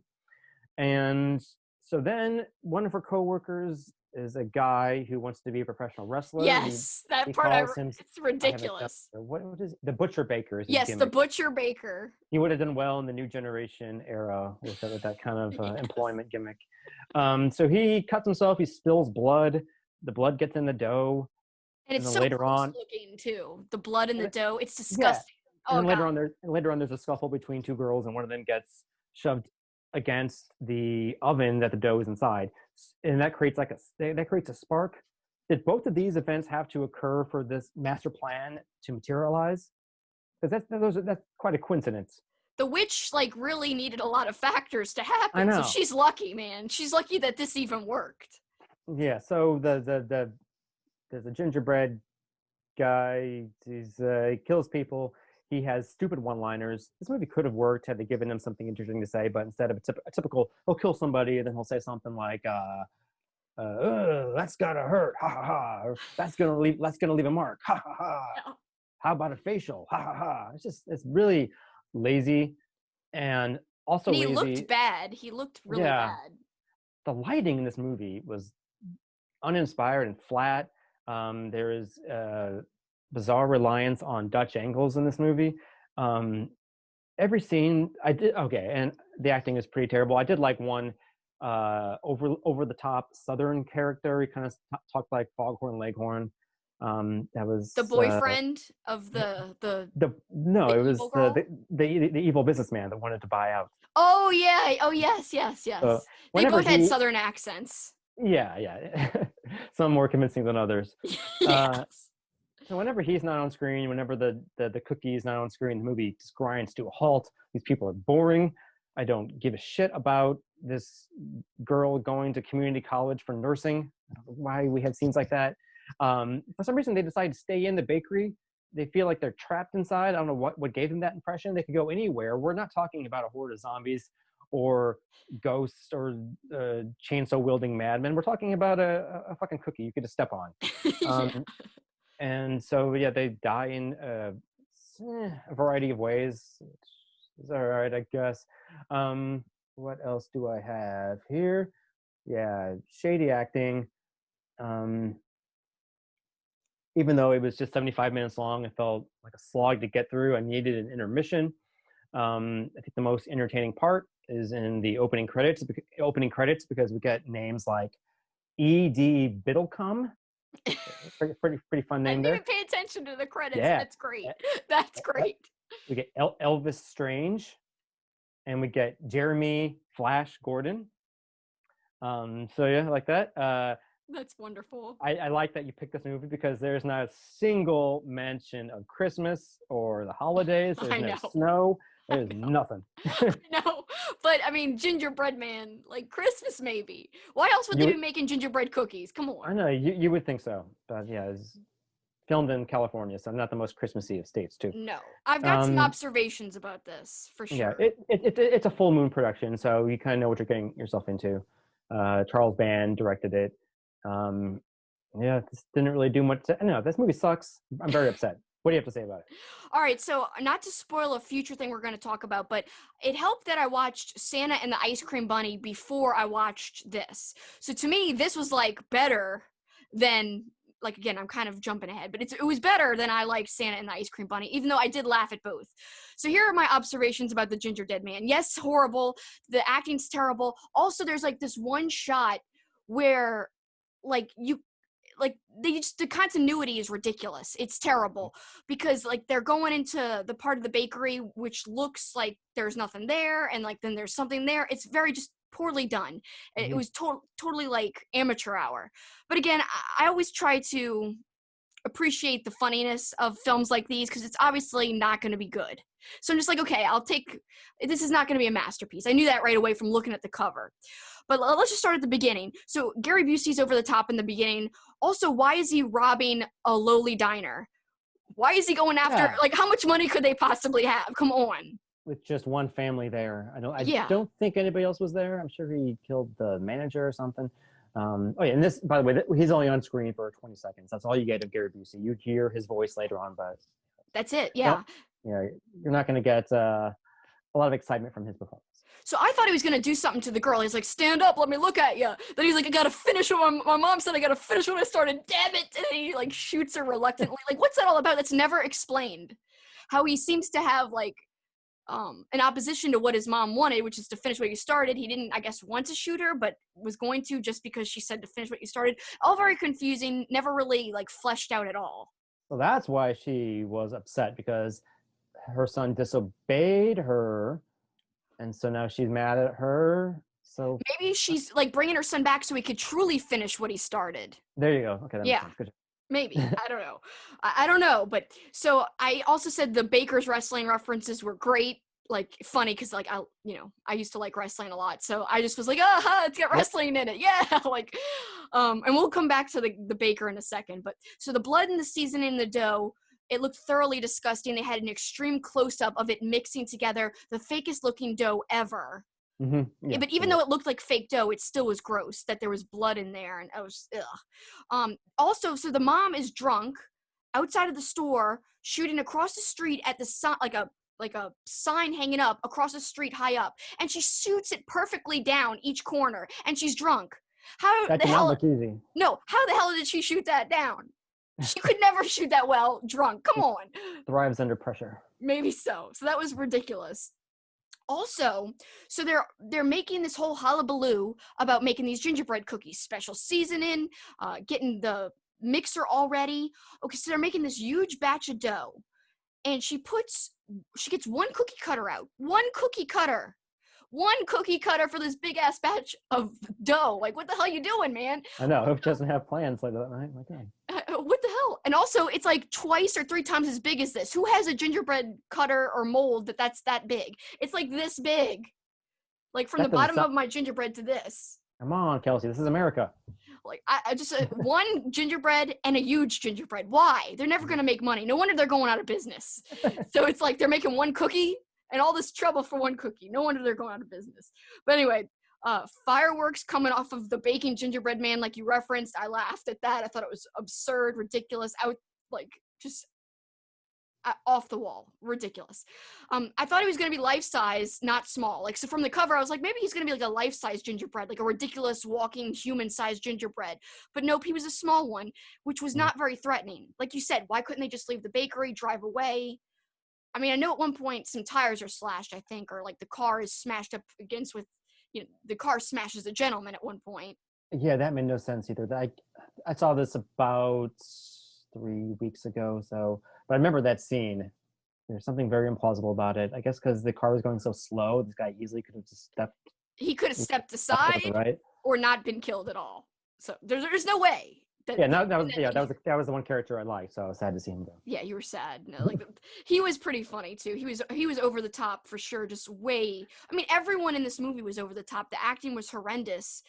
And again, the bakery isn't that big. There's people yelling from the back of the bakery, like the mom is getting injured at the back of the bakery. Everyone else is in the front of the bakery. You're telling me they can't hear her scream? Come on. Mm-hmm.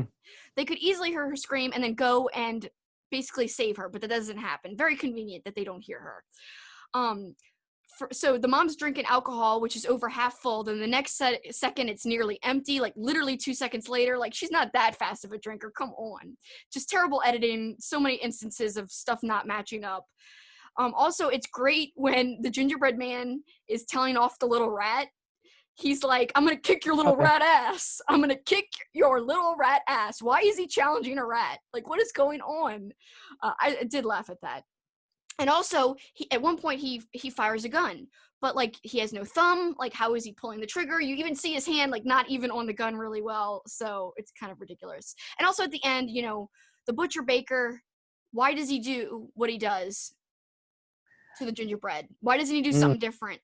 Why doesn't, like, it doesn't make it... Don't you be spoiling Citizen Kane. I'm not. I'm Citizen Kane. Yeah, I wish it was the quality of Citizen Kane. Then we could have a whole philosophical, very deep discussion about this, very analytical. But yeah, those are my little observations. I thought it was terrible, but it was kind of fun, especially when seeing it after Santa and the Ice Cream Bunny. Stay tuned for that one, folks. Yep. So now we go on to Home Alone 2. Which is, of course, one of my favorites. You could be a little more unbiased about it than me. So go ahead and take it away. Give me your thoughts about Home Alone 2.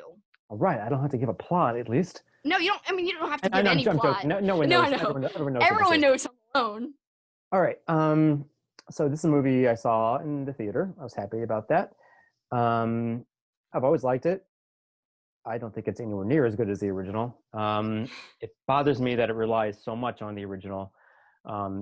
It feels like this was a film that was kind of like anchored by studio pressure, insisting that John Hughes and Chris Columbus kind of like hit the same points. It relied way too much. And but on the bright side, it was filmed just 2 years after. We get the same cast, we get the same director, same writer, same cinematographer, who's kind of like the unsung hero in these two films, I think, because this is one of the best looking Christmas movies, and one of the reasons why we go back to it all the time. I think the fact that they were able to rekindle just a little bit of the magic is quite remarkable, because it's not easy to get lightning in a bottle twice. I think this film was firing on all cylinders for me. I like the circumstances that led to Kevin getting separated from his family, because that must have been kind of a bitch to kind of go over in the writer's room. How do we come up with another scenario? that's plausible. I think they did a really good job there. I like how they filmed it. I mean, New York looks beautiful. I don't know if it was. I'm sure they got some exterior shots in New York, but I don't. I know they filmed some of it in Chicago, but I'll have to go back and watch some of the DVD extras. I believe they do have the towers there. Oh yeah, Yeah. you do get some establishing shots, but I'm talking about like the neighborhoods. I don't know Right. if that's actually in New York City.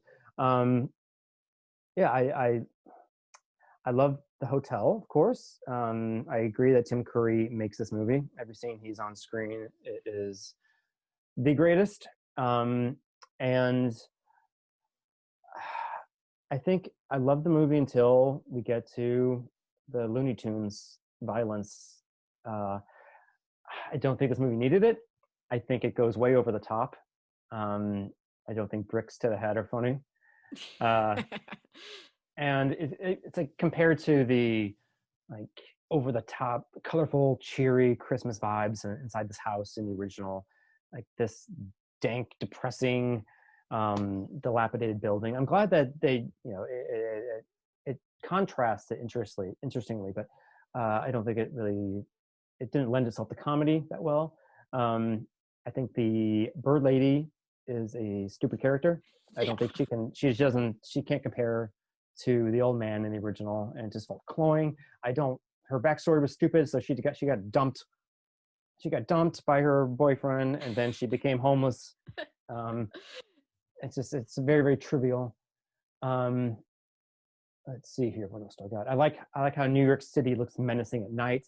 I love this scene when Kevin's walking alone in the park, and we get the typical old guy is like, "Watch out, kid!" Ha, ha, ha. I sound like a gingerbread cookie there.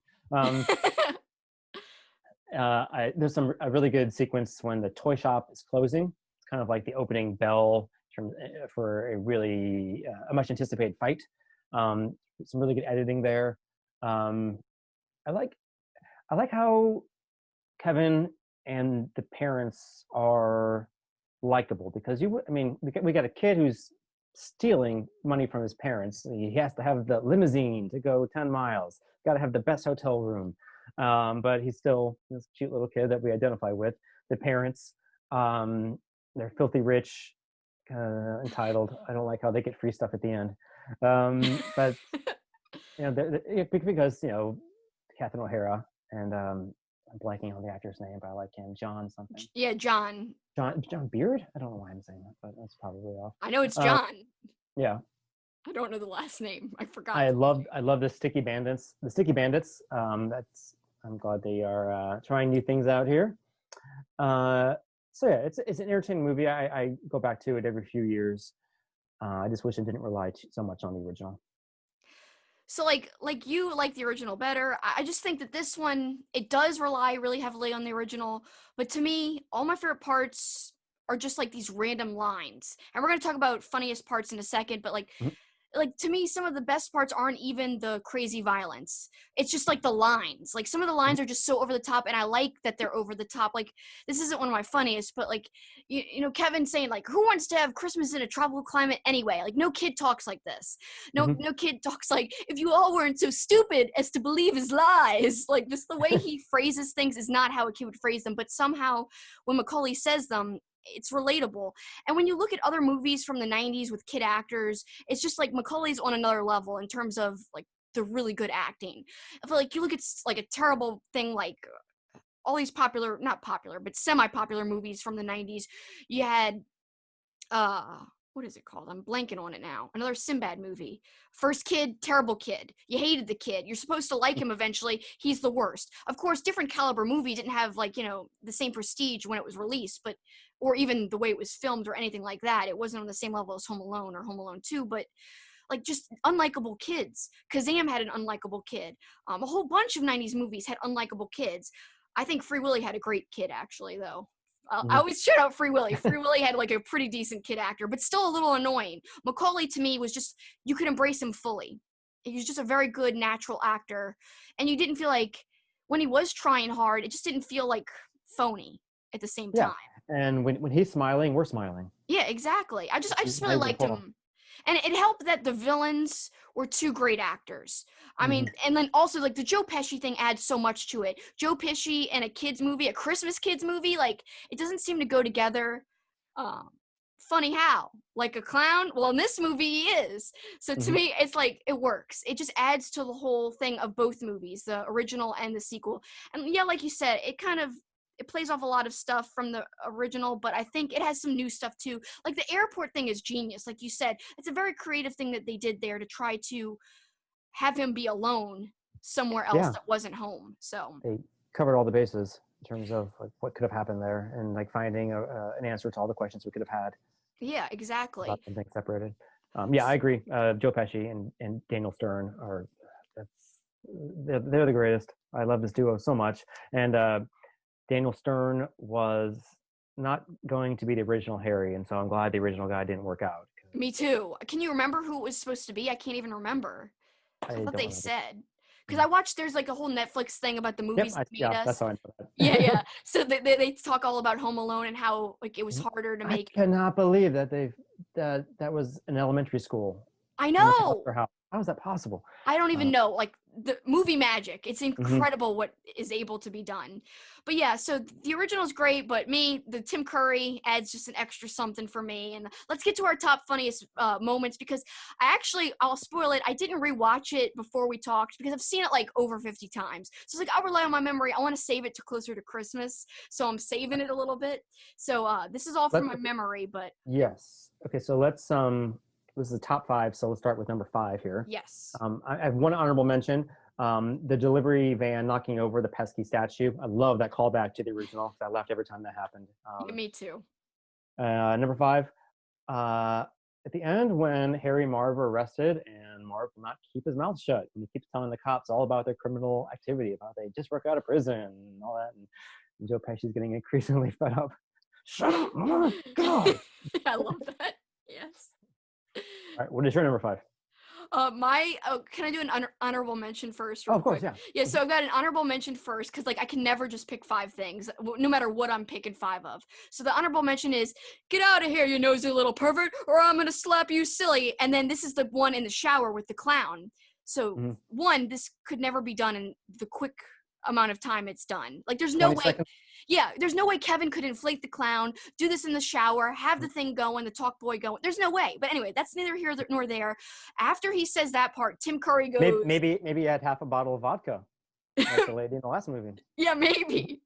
But after he plays that part on the talk boy, Tim Curry goes, oh, like he does this one little noise and it Oh, closes yeah. up on his face and he's got like this oh, like I can't even do the noise. It's just so Tim Curry. It's a perfect Tim Curry moment. And then of course it goes back, you hear as Tim Curry's running away, you hear, oh, you're cooking, Frankie. And so I love that song, by the way, Cool Jerk. It's a great song. I Mm-hmm. have it on my Spotify playlist. It's very, very catchy. But Nice. yeah, the Tim Curry part makes this part in the shower with the clown. So that's my honorable mention. Also, another quick honorable mention. I'm down here, you big horse's ass. I like that one a lot. Good line. It's a great line. And then like there's like a compilation on YouTube where they like put in your big horse's ass to like a whole bunch of like parts that didn't belong in. So it was like it just kept saying your big horse's ass over and over again. So that's one reason I like it. I haven't seen that YouTube compilation. I saw the one where they compiled some of the action scenes and they put in realistic gore. I don't know if you've seen that one. Oh, I haven't seen that one. I've got to Yeah, watch it. really good editing there. I'm gonna check that out for sure when Mm. we're done. That'll be fun. So my number 5 is "Beat That, You Little Trout Sniffer." It's when Buzz is like apologizing to the family, and after he's through, he's all cocky and he turns to Kevin and whispers, "Beat that, you little trout sniffer." And there's no way the family couldn't hear that. Like, come on, they're right there. I think They they were would so hear. moved by his speech. They didn't pay It was attention to him very, saying that. very sincere and heartfelt. And Yes, so I'm glad. sincere. Yeah, I'm glad they gave Buzz some growth there in terms of his character because he's much. He's even worse now because he knows about manipulation. Buzz is a dirtbag. Anyway, that was my number 5. What's your number 4? I have to go with the when Kevin is using the angels with even filthier souls and implies that Tim Curry was smooching with everybody, including Cliff, the bellman. We love you. I love that. I love that part. Yes, it's great. That is a great. I don't even have that on my top 5 because I was like, oh, that's definitely going to be mentioned. But it is Yeah, a it's kind of great like moment. it's a no-brainer pick. But yeah, what's your number 4? But it works. So my number 4 is the talk boy going in slow-mo in deep voice. Credit card? Yeah, You got it.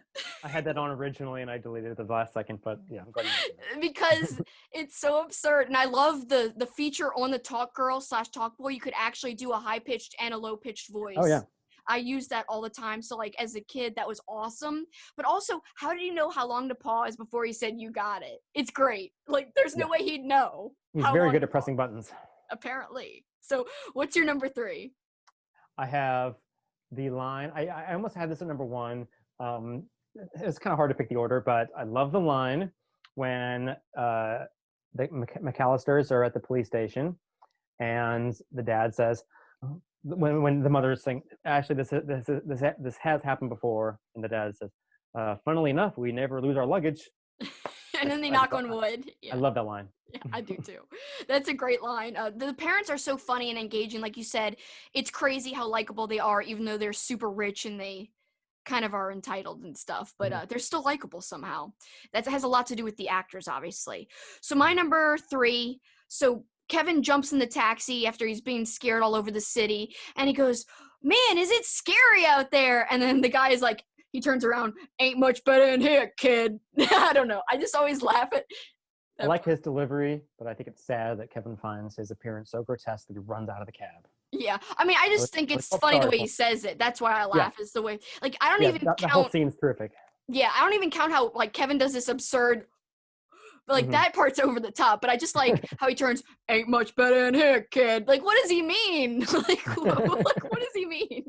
What does that mean? Like, he's a scary guy. Like he knows he's scary. No, he knows that he charges an unreasonable fare. Well, that's true too. Yes, I guess that's why it's scary. But it's just a great underrated, really subtle line that I like and always makes me laugh. And like no one would have it on their top list, but I do. So what's your number 2? I would have to go with every time Marv steals the clothes off of people on the street with his sticky hand. And I love how nobody reacts to this. You think on this freezing cold day, you would know if your scarf was mysteriously missing. So yeah, I think that was a good angle for Marv and very amusing. So that was my number 2. What about you? I think playing off your Marv thing, I think that was another thing that they did well with writing is that they changed it from Wet Bandits and they gave it a twist to Sticky Bandits. I think that was so unique. Like they could have just stuck with the same name, the same gimmick, but they changed it up and did the whole sticky thing with it. Like that's so unique. I love that. I almost like it better than the original gimmick. You're not going to be able to mess up this bathroom sink in this house because it's already exactly. So they had to do something. Yeah. So this brings me to my number 2. It's a Tim Curry moment again, a very subtle moment, but I like it a lot. Stay in your rooms. This is an emergency. There's an insane guest with a gun. But it's really more about not just how he says it, the way he drags his feet in the hallway. Like he's like a snail gliding in the hallway and like his feet wiggle behind him. He's not using his legs at all to move. It's great. Just the way he wiggles is awesome. That's my number 2. How about your number 1? Great pick. My number 1 is a Tim Curry moment as well. I could have picked so many from his performance, but upon rewatching it a couple days ago, the part that I laughed the hardest at was when he and his staff gets knocked down in front of the elevator, and as the door is closing, Tim Curry is like reaching out to him like, "You little shh." This is the door is closing. That is a classic. That's my number 1. That's a great number 1. Also another good Tim Curry moment, but it's not my number 1, but the cheese pizza.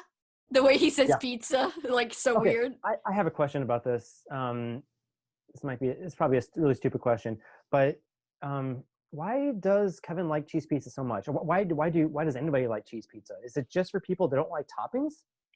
Do they add more cheese to it, like different kinds of cheese, or is it just like a plain pizza? I don't understand. See, that looks like the one in New York looked like a gourmet pizza. Like it would definitely had like more than one cheese.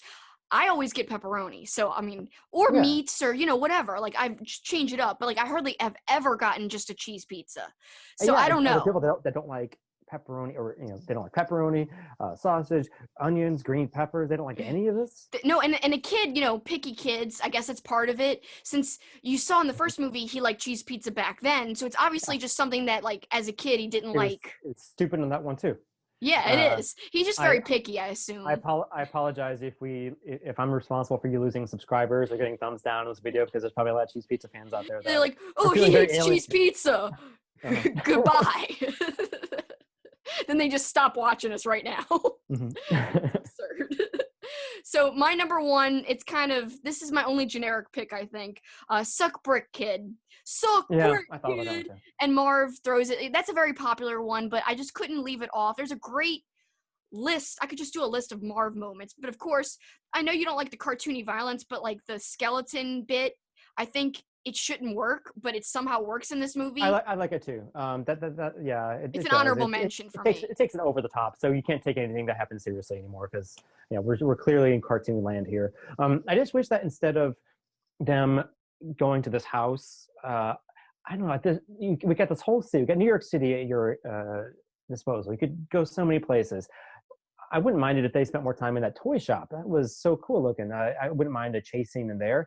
I wouldn't mind if Kevin lured the sticky bandits back to the hotel. There's a lot you could do there with a cat and chase, and setting up interesting things there.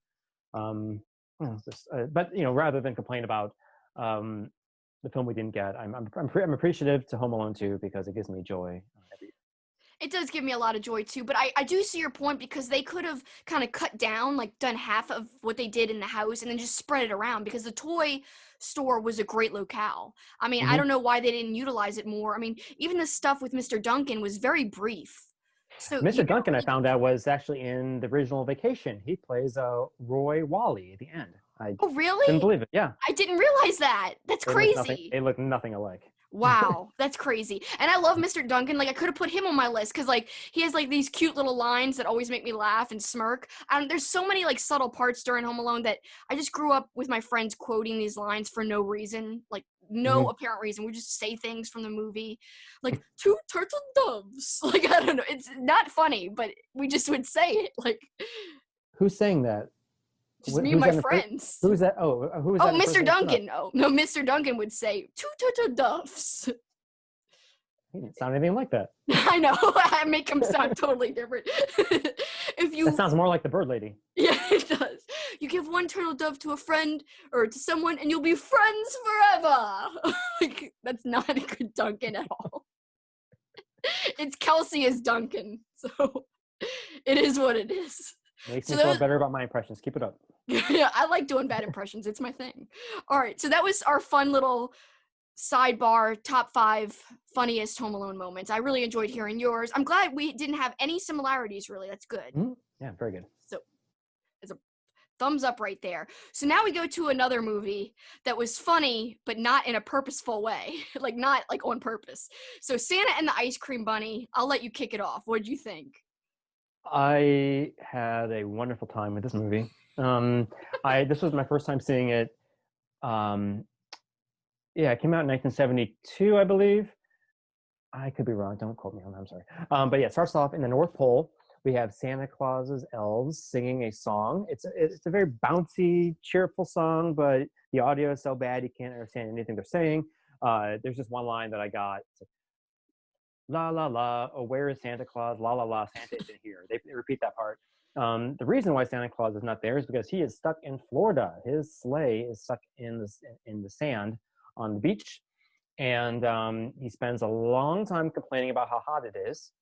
But rather than take off any clothes or using the nice cold ocean right behind him, he just complains, sits on his sleigh, and sorry, marbles are caught up in the cord.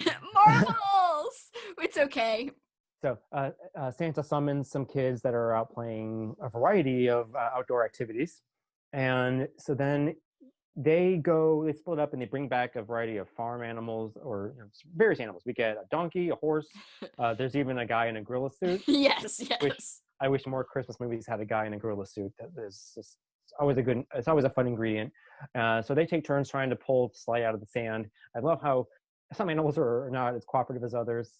despite Santa giving very specific instructions about how to do that, how to back in the right way. Yeah. Um, uh, and then let's see, what else do I have? Oh yeah, and then more than half of the running time consists of Santa telling a story to the kids. This was an unreleased short film from the director. So this is Jack and the Beanstalk. Is that the one you watched? There's two different Yes. versions Yeah. of this movie. Okay, No, yeah. that's the one I watched. There's also a version where he does Thumbelina. Oh I no, was I kind of didn't hoping see that one. I was kind of hoping you had done Thumbelina, so you'd be really confused. I would be like, "What are you talking about, Jack and the Yeah. Beanstalk?" Oh yeah, and we hear a song 3 times. I don't know if this drove you nuts, but like, B-5-4-5. Yeah, no, he's right nearby. That So was great. I gotta say, that was one of my favorite parts. In my head all night long. So he's like British when he sings, but like not when he talks. Yeah, and the kid is clearly not British, but it's like, he smells the blood of an Englishman. Yeah, Whatever. exactly. So the end of this movie is where it really comes alive. It is pure nightmare fuel. We get a creepy Easter bunny. There's no ice cream, so don't be misled by the title. It's just a creepy Easter bunny. He's got very large eyelashes. He's driving a fire truck with kids in the fire truck. The kids they're not emoting at all. They're not doing anything. They're just looking straight ahead. We hear this really apocalyptic siren. It kind of sounds like a North Korean evacuation siren. Really creepy. Made even creepier by the poor audio. So they're driving closer and closer to Santa Claus, and they all start singing a song out of nowhere. No, I'm sorry. The kids are singing, but we don't hear it. So their mouths are moving their mouths are moving just to the siren. And there's a dog barking, and you can't hear it. Yeah. The Rebel the dog. A really good performance by Rebel. He's the best actor in the cast, probably. Yes. And then we get a very important message from Santa Claus at the end, but the audio is so bad. So it's like, remember, kids, because we can't hear anything he's saying. Yeah. So I think that's amusing. This is a so bad it's good movie, and it's made me very happy. I'm going to be watching this many times throughout my life. It is pretty bad, but it's so bad it's great, like you said. I mean, the quality is so poor too. Like you said, the audio, but also the video quality. Also, one of the guys who goes up to the Magic Bean stand in the Jack and the Beanstalk section has this wild shirt. It's like this psychedelic, crazy shirt. I'm like, what the hell is this guy wearing? This is never going to be worn in a Jack and the Beanstalk type of situation here. Mm-hmm. So I took a screen capture of it. I'll edit it in right here, but you guys can see it here. It's so absurd, this shirt. I was like, where'd this shirt come from? But yeah, some thoughts I had of the movie. The costumes, Santa looked like a store Santa. One of the worst Santas I've ever seen. Yeah. It's like totally like there's no way you could believe this was a real Santa. Yeah, he was like probably in his 30s. Yeah. And just like you could tell it was a fake beard, everything. It just like no budget for their costumes at all. So like I said, clearly they had wigs on. It's supposed to be real Santa, not a sit-in department store Santa. Also, the "Woe Is Me" song where he's singing the "Woe Is Me" is pretty bad. Yeah. And it's no rhythm to it. But I did laugh at it a lot. I did write kind of sarcastically. The budget had to be like $10, like like the whole movie. It's crazy. Also, there was all that B-roll footage of the kids doing random like activities, and then it paused midway, like so the kids wrestling, and then I think that was very weird. The kid jumping off the roof with an umbrella. What kid is doing this? That looks fun. There's also I would much rather. Yeah, there's also kids playing ball, teaching Rebel some new tricks, jumping rope, skateboarding. But yeah, that Mary Poppins roof trick was my favorite. That was my favorite too, because I was like, that's so random. But we don't know why they're paused mid-action, but then a few minutes later, we find out it's because Santa's like calling to them, like psychically kind of, and they hear him, and basically they stop what they're doing, and they go running, and they're running like a pack of wild animals at one point. Yeah, it reminded me of the kind of kids from the Florida Project. All these bad kids from the Florida town. And we don't have any explanation to like how they know where to go. I guess they just have like this psychic link with Santa or something. Yeah, and some of the kids from the back row are way too old for this. Oh, yes, exactly. Like, what are they doing there? I don't know. They probably don't even believe in Santa. Mm-mm. So you mentioned all the crazy, once they get there to try to help Santa, all the crazy animals, they try to get his sleigh out of the sand, but nothing's working. So then he tells a story about Jack and the Beanstalk, as you referenced. And like, this is the part that's so random. Like, it takes up most of the movie. And it's like, why is it there? Yeah, it did. Okay, I might not have been paying attention this for this 1 minute of the movie. Did the story start with Santa telling it to the kids? Because I was really confused. It's just immediately you're just transported to the Jack and the Beanstalk land because I didn't know what was happening. I thought maybe I had a bad transfer or something, and this is like two movies combined. This is what I think I wrote down. So I think he does start to tell a story, if I remember Okay. correctly. I say, so the kids are suddenly leaving. Like, after trying to help them, like, with the sled, they randomly leave. And no one explains why they leave. Again, they're like Mhm. a pack of wild animals. But then a few minutes later, they come back, and that's when he starts to tell the story, I believe. Okay, that makes sense. At least that's what my notes say. So Okay. kids are back. He tells them the story of Jack and the Beanstalk after an awkward zoom in close up shot of the group of kids. Like, it zooms in on like the bottom of the sled, like the where the kids like middle sections are. It's just really like, why is there a zoom there? It's very odd. Anyway, uh, but it's also very amusing too. So then there's a terrible song about not being sad and all this random stuff. Honest John is singing about magic beans, and then the chorus, other people are singing, but it says. It stays on a single of Honest John. So it's on this guy, Honest John, and he's singing la la la la la. And then other people are singing, but it stays on him and he's just not singing. He's like, Oh yeah. That was yeah. weird. I made note of that as well. Yeah, like, why? Like, just cut to like the people around him singing or something, or cut away to like the beans or the sign or anything. It's just not good filmmaking, kind of. But I can't Yeah, it I was can't awkward really. because he could just see his profile because he's looking at them. But yeah, that was And he was like, very very. he was swaying, but like, you still couldn't, he still wasn't saying anything or doing anything, but and you heard other Mhm. voices. But again, I'm not going to criticize too harsh. I'm not out here making movies, so Mhm. props to whoever makes a movie, because I couldn't. And even bad ones are entertaining sometimes, so all the more props to the director. For sure. So more about my observations here. The giant was, like I said, the giant sounded all country, and also he was very demanding. Like, he was so mean to his wife. Give me more bread. I don't want this. Give me this. And also, he likes creepy crawlies. Like, that's his favorite meal. Yeah. Where'd that come from? Oh, I meant to write this quote down because I like this so much. But yeah, it's like I just love creepy crawlies. They're so good. There's nothing like a big bowl of creepy crawlies to make a man feel good. I love it Yes. because they're so crinkly and crunchy. This goes on and on about it. Yeah, it's like, why? Why is that even in there? But it's great. Again, he sounded English when he sang, though. So country and mean, and then English and proper when he sang. He kind of had like a friendly Rusev face though, don't you think? Yeah, he kind of did. He really did. Especially the fee, fi, fo, Yeah. that part, especially very Rusev like, it felt like. Yes. But yeah, he looked like him. That's funny. Um, like I said, he was mean to the wife. Why do you like the creepy crawlies? The ice cream bunny comes out of nowhere. Doesn't appear like until an hour and 10 minutes into the movie. As you said, there's no ice cream. It's just a giant bunny, a giant guy in a suit. And also, like, how could he even drive that car? Like, you could see how big his feet were. They weren't really good with the pedals. So, like, that part was like, whoa, this is ridiculous. Ridiculous is like my favorite word. So, I think he had it on cruise control at like 1 mile per hour because he was going yeah. slow. Oh. I guess he had to have it on cruise control because he couldn't really use his feet. So that's, I guess, what he had to do. Again, if Santa could just leave without his sleigh, because here's the thing. So the ice cream bunny comes and picks Santa up. They drive away. Then the sleigh disappears, and they explain quickly that it goes back to the North Pole. But this was the whole problem in the beginning. He said he couldn't leave the sleigh. I thought he said that he couldn't leave it. So, but if he could leave it the whole time, why didn't he just get like a ride with the reindeer right on their back, and then like make the sleigh go back later? Man, when you're when you're in Florida and you're wearing those heavy coats, you're gonna be hot. You're not gonna be thinking straight. That's true. That's the explanation. It's perfect. It fits. Yeah. I'm gonna go with that. And again, the dog was clearly barking in the truck, but they didn't use the audio.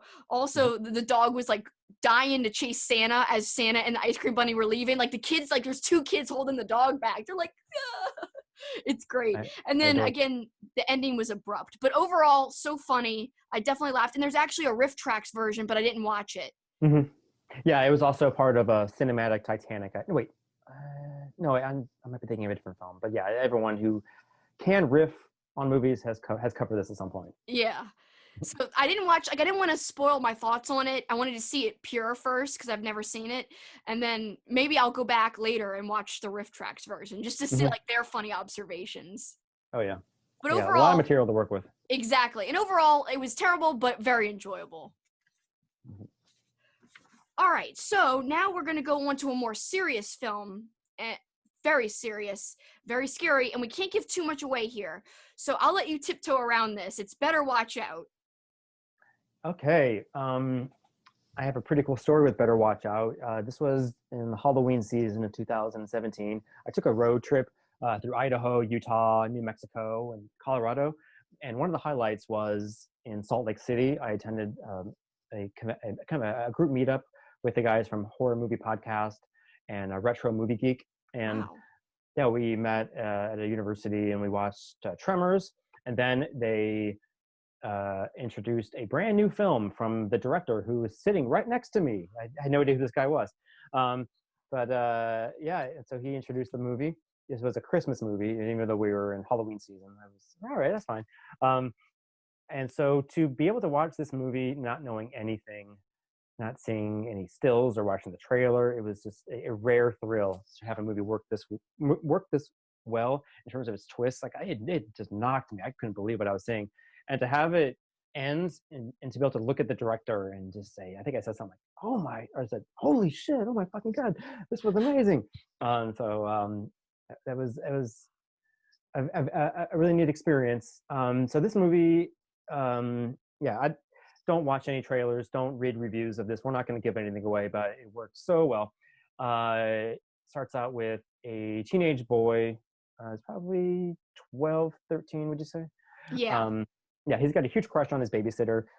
She comes over and he really wants her to like him, in a more than friends way. It's kind of creepy. And then they get it kind of unfolds like a home invasion, I guess. There's an intruder, a possible intruder outside.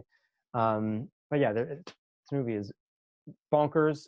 It is disturbing. It could get very upsetting at times. Very funny. You'll recognize two of the actors. They played the brother and sister in The Visit. And yeah, it has a way of just defying all your expectations. And it is. I actually showed it at a movie night that year because when I saw Better Watch Out, the first thing I thought of was, this is my feature presentation for my next Christmas movie night, no doubt about it. It was a very split audience with my friends. Half of them thanked me afterwards because they had never seen anything quite like it. The other half were very disturbed, and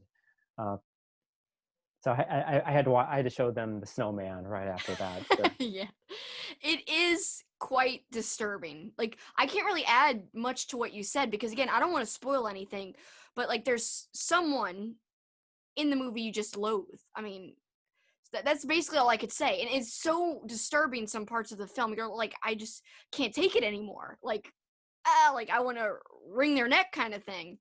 Mm-hmm. You just can't stand to watch what they're doing anymore. And just obviously very disturbed individual, very psycho. But yeah, overall, totally exceeded my expectations. It wasn't what I thought.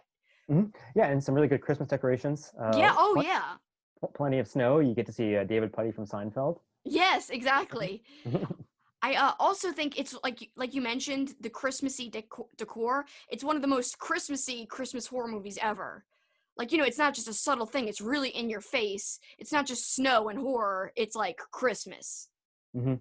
Yeah. So, say this movie when you're feeling fearless. You want to go to some dark and edgy places, and you want to see something very fresh, very powerful, very new, and hopefully it will gain popularity over the years because I think this is one of the best.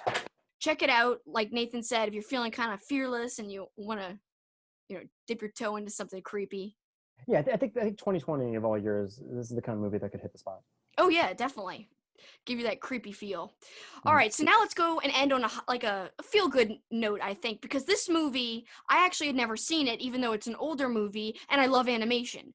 So it's funny that I haven't seen this. It's the Snowman. I believe it was released in 1982. It was really big in Europe, I believe. Very, very good movie. I like the animation style. It's super different. It feels like not very clean, but it works. It was based on a children's book that was all Yep. illustrations. It was wordless, much like the movie is wordless. And I haven't seen the illustrations, but I imagine they're very authentic. And I also adore this animation style. It's very warm and inviting. And beautiful music too. I mean, just the whole Yes. thing. It's like a great feast for your eyes and your ears. Hmm. I had never. For a lot of people, this was a annual favorite for them growing up. It was on TV, I believe. It wasn't anywhere in my radar.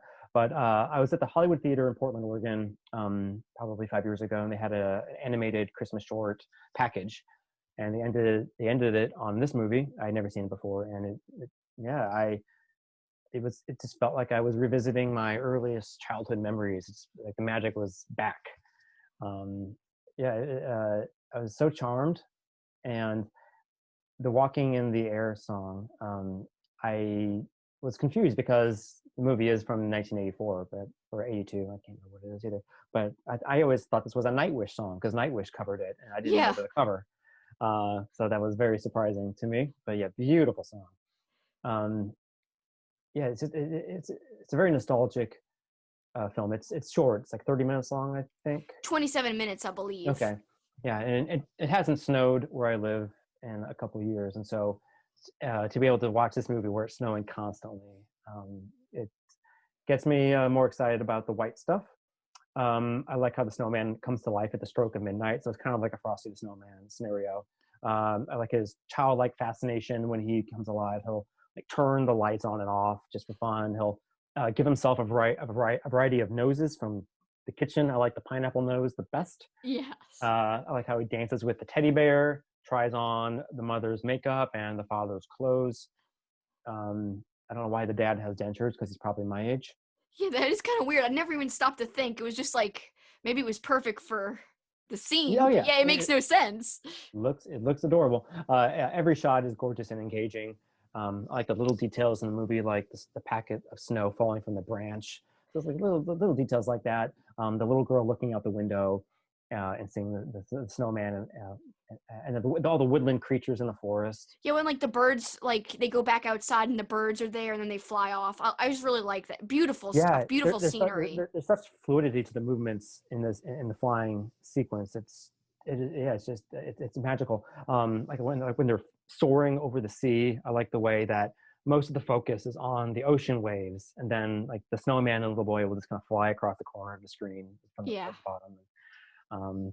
Yeah, it just takes my breath away every time. Then they go to a snowman party. They all look like they're having such a fun time. I like how they're passing icebergs on the journey. So yeah, anyone who has not seen the snowman, I'm kind of envious because you'll get to experience it for the first time. And yeah, it will bring you right back to your earliest childhood memories, I think. And it's a delightful like topper. You could use it to end like any little Christmas themed night. If you're watching a couple movies, so short you could just tack it right on at the end. And again, like you mentioned, it's kind of like Frosty the Snowman, but I like it better because it's not as kind of in your face about like happy birthday. I don't know. I just like how it's silent and it's more like let the animation speak for itself, and it's way more pretty than Frosty the Snowman in terms of visuals. It's just beautifully animated. Like it took my breath away. Hmm.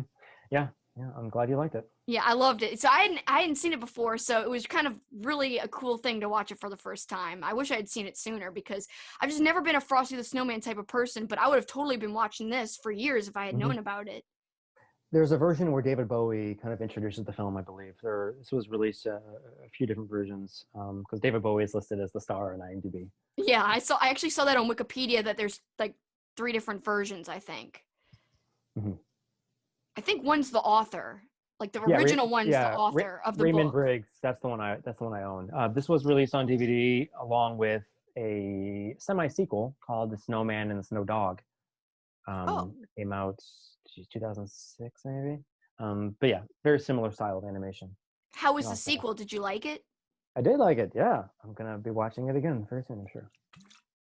Well, then I'm gonna have to check it out too, because I trust your suggestions. You've never steered me wrong, even like your book. Never. Oh, thanks, Kelsi. You're welcome. So that kind of wraps it up for our movie reviews, but I do want to ask you a few final questions quickly. I have a lot of people who like wrestling who still follow my YouTube channel and stuff. And I know you've told me your favorites from back when you liked wrestling, but how about you tell the people watching, if there's any wrestling fans out there, some of your favorite wrestlers? Okay. Of all time, my number one favorite was always Owen Hart. I adored him ever since WrestleMania 5 when he was a Blue Blazer. I loved his angle when he turned heel against his big brother Brett. He's just such a great performer. Always, no matter what his character was, he was so interesting and different, and he never had a bad match. I really loved the model Rick Martel, Ravishing Rick Rude, Million Dollar Man Ted DiBiase, Big Boss Man Akeem. I like a lot of the heels, I guess. Not a wrestler, but I loved Brother Love. I loved his segments and the Yes. in terms of like the Attitude Era, I loved Jeff Jarrett, Ken Shamrock, of course Bret Hart, the best there was, best there ever will be, Davey Boy, Yes. Brian Pillman, Ric Flair. I'm gonna kick myself later when I realize I left somebody essential out. There's so many great people from the Attitude Era. It's hard to like mention everybody. I like I love. Molly Holly a lot. Oh, Molly Holly is great.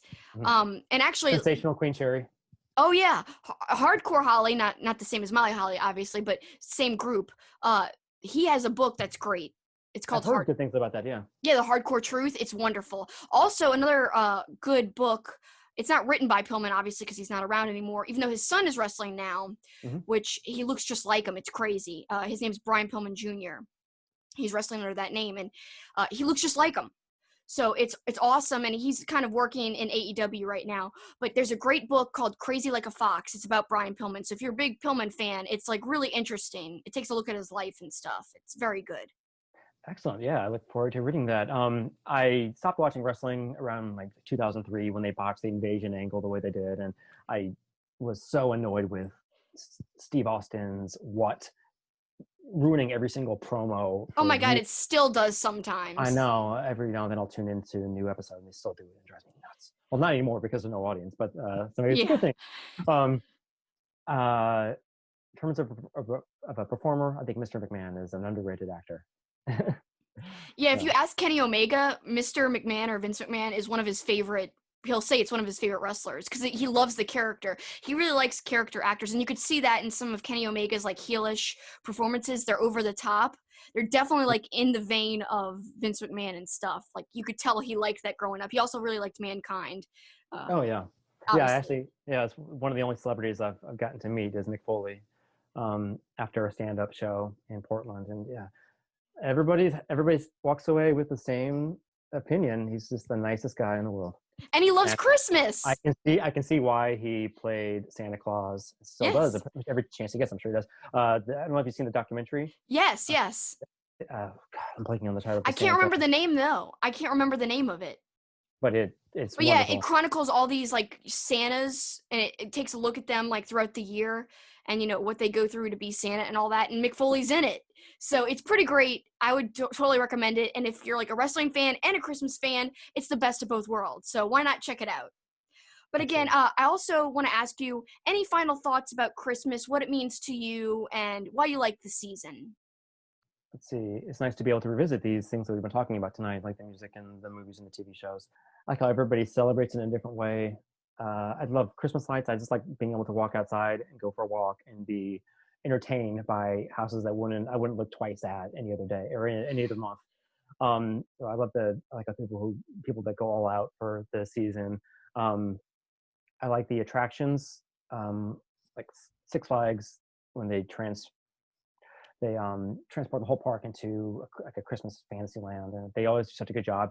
They even have haunted houses now that reopen for Christmas, and so they'll have like a Krampus theme or cool zombie elves, and so there's just a lot to do. And yeah, I'm a sucker for a white Christmas, and I'm sad that I haven't gotten to experience it in a while. And I live far away from my parents and my family, so this is the only time where I get to to see them again. Oh, that's sweet. So you like to Yeah, and see your so family. yeah, and I like the traditions that we've had. Like we play poker on Christmas every year. We'll get to see a St. Louis Blues hockey game. I don't know if you see I have a St. Louis Blues flag right there that I put up just because I know you're a Bruins fan. So Yeah, sorry. that's okay. At uh, least we're both hockey fans. It's so rare. Like I told you, yeah. in the South, like no one I know likes hockey. So I don't even care that you like someone who beat us for the cup, but that's okay. And recently too, and I cried. But anyway, Yes. and you cried with joy, but I cried in sadness. I was crying with joy just the other night being able to replay some of those clips. And hot chocolate peppermint schnapps, Christmas cookies, Hershey Kiss cookies, the Hershey Kiss peanut butter cookies, snickerdoodles. Yeah, if you have a sweet tooth, this is the best time of year. Oh my God, there's so much good stuff. I mean, like peppermint themed, like peppermint flavored stuff. Oh my gosh, it just blows my taste buds away. I love that type of stuff. It could be like in a cheesecake, it doesn't matter, or in a coffee. I like it any kind of way. Just peppermint, whatever. I'm down. Yeah. Well, Do you have any Christmas plans this year? I know that a lot of people are having to kind of resort to a plan B because maybe they're not able to travel. But what are you going to be doing? Well, I am going to be, like, I always spend it with my family. In fact, the thing is, like you, I kind of associate you with Halloween because of your book, Pumpkin Cinema, and just, like, being so knowledgeable about horror movies. But, like, just like you surprise me and you love Christmas, I surprise people because they don't realize, even though I love Halloween, I'm always talking about Halloween, I also love Christmas quite a bit. In fact, my love of Christmas kind of preceded my love of Halloween. Like I liked it long before because my dad was super into decorating for Christmas. We have a big Christmas, well, we used to have a big Christmas Eve party every year. And so both sides of my mom and dad's family would come and we would all be at my house and it was a lot of fun. We had a pool table, so everyone would be playing pool, lots of great food. Just good times. And then the next day on Christmas Day, we'd go to my grandma or my mama's house and she would cook a big feast. So it was just like all about food and family. And that was really important to me. And like I said, like the silly movies like Home Alone would be a big thing with me and my dad. We'd always like sit and watch these together and it like would make us laugh. It'd be bonding time for us. So this year it's a little different because we don't do our Christmas Eve party anymore. But our Christmas Eve party was actually way bigger than our Halloween party was for a while. Now our Halloween party that we have has surpassed it. But yeah, our Christmas Eve party was pretty fun. My dad still decorates though. So my dad's house is still semi-decorated. Even though we're not having a big Dad party. sounds awesome. He just loves like thematic things like me. So he is awesome. He likes a lot of cool stuff. He likes Nickelodeon too. So like everything in the 90s that I liked, he basically likes all the things I'm obsessed with. He likes a lot too. He also loves Jaws and I love Jaws. So lots of that's I have no hesitation in calling that my favorite movie of all time. Yeah, it's one of my favorite movies ever too, and it's my dad's favorite movie. So yeah, he likes a lot of cool stuff. So my dad's pretty awesome. But yeah, we're not having a party, but I am gonna go spend time with them. My boyfriend and I are gonna go over there, exchange gifts, probably on Christmas Day, and just hang out and have a good time. And I think we're gonna make something. I just don't know what I'm gonna make yet. I've been baking recently, so my new thing is trying out different recipes because I never was a cook. I would like mess up the kitchen and like never do a good job, and I was always like, I'm not gonna be a good cook. But lately, I've been like really into baking and stuff. So I kind of want to do kind of like you referenced like the cookies with the kisses in the middle. I want to do like a peppermint one with a peppermint kiss in the middle. So Nice. like a sugar cookie with peppermint. So I think I'm going to do that maybe for Christmas Day. So that's my big So plan is cookies and family, I guess. yeah, hopefully you'll come up with a brand new cookie. Call it the Kelsi Kringle. The Kelsi Kringle cookie. Yes, on Christmas I'm actually going to be. My girlfriend recently finished Twin Peaks, the whole season or the whole series, and so we're gonna go to Snoqualmie and I'm gonna show her some of the filming locations. Oh, that's amazing. Waterfall. Yeah, we were the plans to go back to St. Louis fell through, and so we're just gonna drive to Seattle area. That's going to be so much fun. Oh my gosh. Yeah, so. I'm jealous because you guys get to see like the actual location. That's so cool. I know. I hope that Tweet's Cafe, which is the Double R Diner, I hope they're open on either Christmas Eve or Christmas.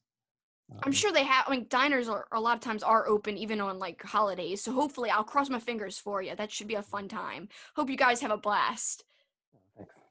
All right, so as we're wrapping up, I just want to thank Nathan for joining us because, again, he's known for Halloween, but today he was talking Christmas with me, and I really appreciate it because it was fun to hear about his favorites, and it's just always cool to get a different perspective and get a glimpse into someone else's life and what they enjoy and all their traditions. But I do want to remind everybody, so if you're looking for a Christmas gift, I gotta say again, I love Nathan's book, Pumpkin Cinema. I think it'd be a great gift for somebody who loves Halloween time and horror movies. Again, there's not a lot of snow movies in here. In fact, it's not like one of your criteria is that it doesn't have like opposing seasonal like imagery, basically. No big snow. So the Thing's not in here, The Shining's not in here. But I like that everything in here is appropriate for Halloween and you could watch with a group of friends. So again, I recommend this. You can get it on Amazon. And anything else you want to add, Nathan, about your book to tell people? No, not really. You can follow me on Twitter. I'm also on Facebook if you want to find me there. Yeah, I really appreciate you guys for watching. Thank you very much, Kelsi, for having me on. This was a lot of fun, kind of terrifying, but yeah, it was really good to talk to you. You did great. And until next time, guys, that's it for us. Keep the change, you filthy animals.